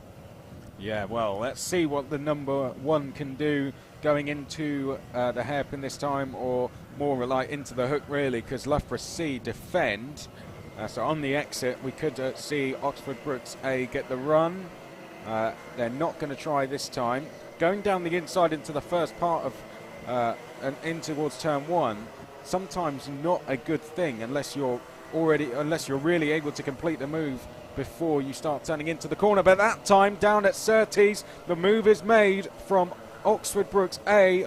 B were not able to capitalise. They may do as they go past through the Lancaster curve, taking a little bit of grass as they went through, but it looks like Oxford Brooks B are through. The C team also getting through in Tom Geeney as well. So all 3 teams going past Loughborough C. Yeah, the number 60 having a fight there with the 95. That's one of the Brighton karts that's a lap down, but they're having to work really hard now, the Brooks drivers, because they've got to the stage where... I was going to say they're going to catch Oxford Brooks D now as well. Yes. Well, you'd imagine that the Oxford Brooks D kart, now that we are in proper championship on the line time of the year, will just jump out the way. Yeah, look, here comes the B team past the A team with no problems whatsoever. And the D team is going to have to step aside here very shortly. Up in the black and orange race suit there, that is where you find Oxford Brooks D.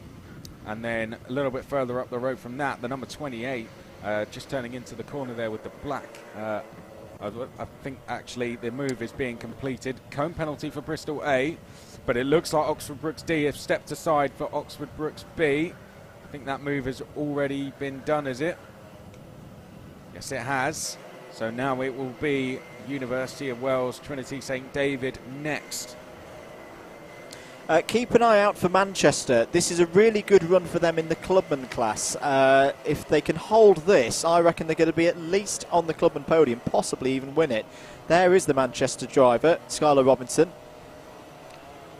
By the way, the D team have officially now stepped out the way. It was coming out of the hook. They did that. Allowed, I think, all 3 teams to go through. Quite a few clubman teams today are producing say, the kind of result of constantly being in about the top 10. Leeds B, for example, have an 8th, 10th and 11th so far. Manchester A doing a similar job. It's going to be very, very tight in that subclass to see who takes the trophies and, more crucially, the championship points. It's nearly an instant there with the number 31 of Loughborough C. So who are the other clubman teams to watch out for? I think Andrew's just going to look into that, actually, and as he does, we'll stay with this fight between Oxford Brooks C and Oxford Brooks A and Oxford Brooks D. Oxford Brooks B is already up the road. I say Oxford Brooks D, it's actually Loughborough C. So it's Oxford Brooks C, Oxford Brooks A, and Loughborough C. Then Oxford Brooks D behind that. A little bit further back, we can see the number 34 there. Nottingham B battling away. It's got the likes of De Montfort B ahead. Huddersfield B is ahead. Leeds B is ahead. And then behind Nottingham B, we've got Newcastle B, Southampton B, Southampton C, Brunel A, Swansea B. It's probably the main battle on track, actually. A lot of passing going on in that section, as you can see. So the number 5 we went through picked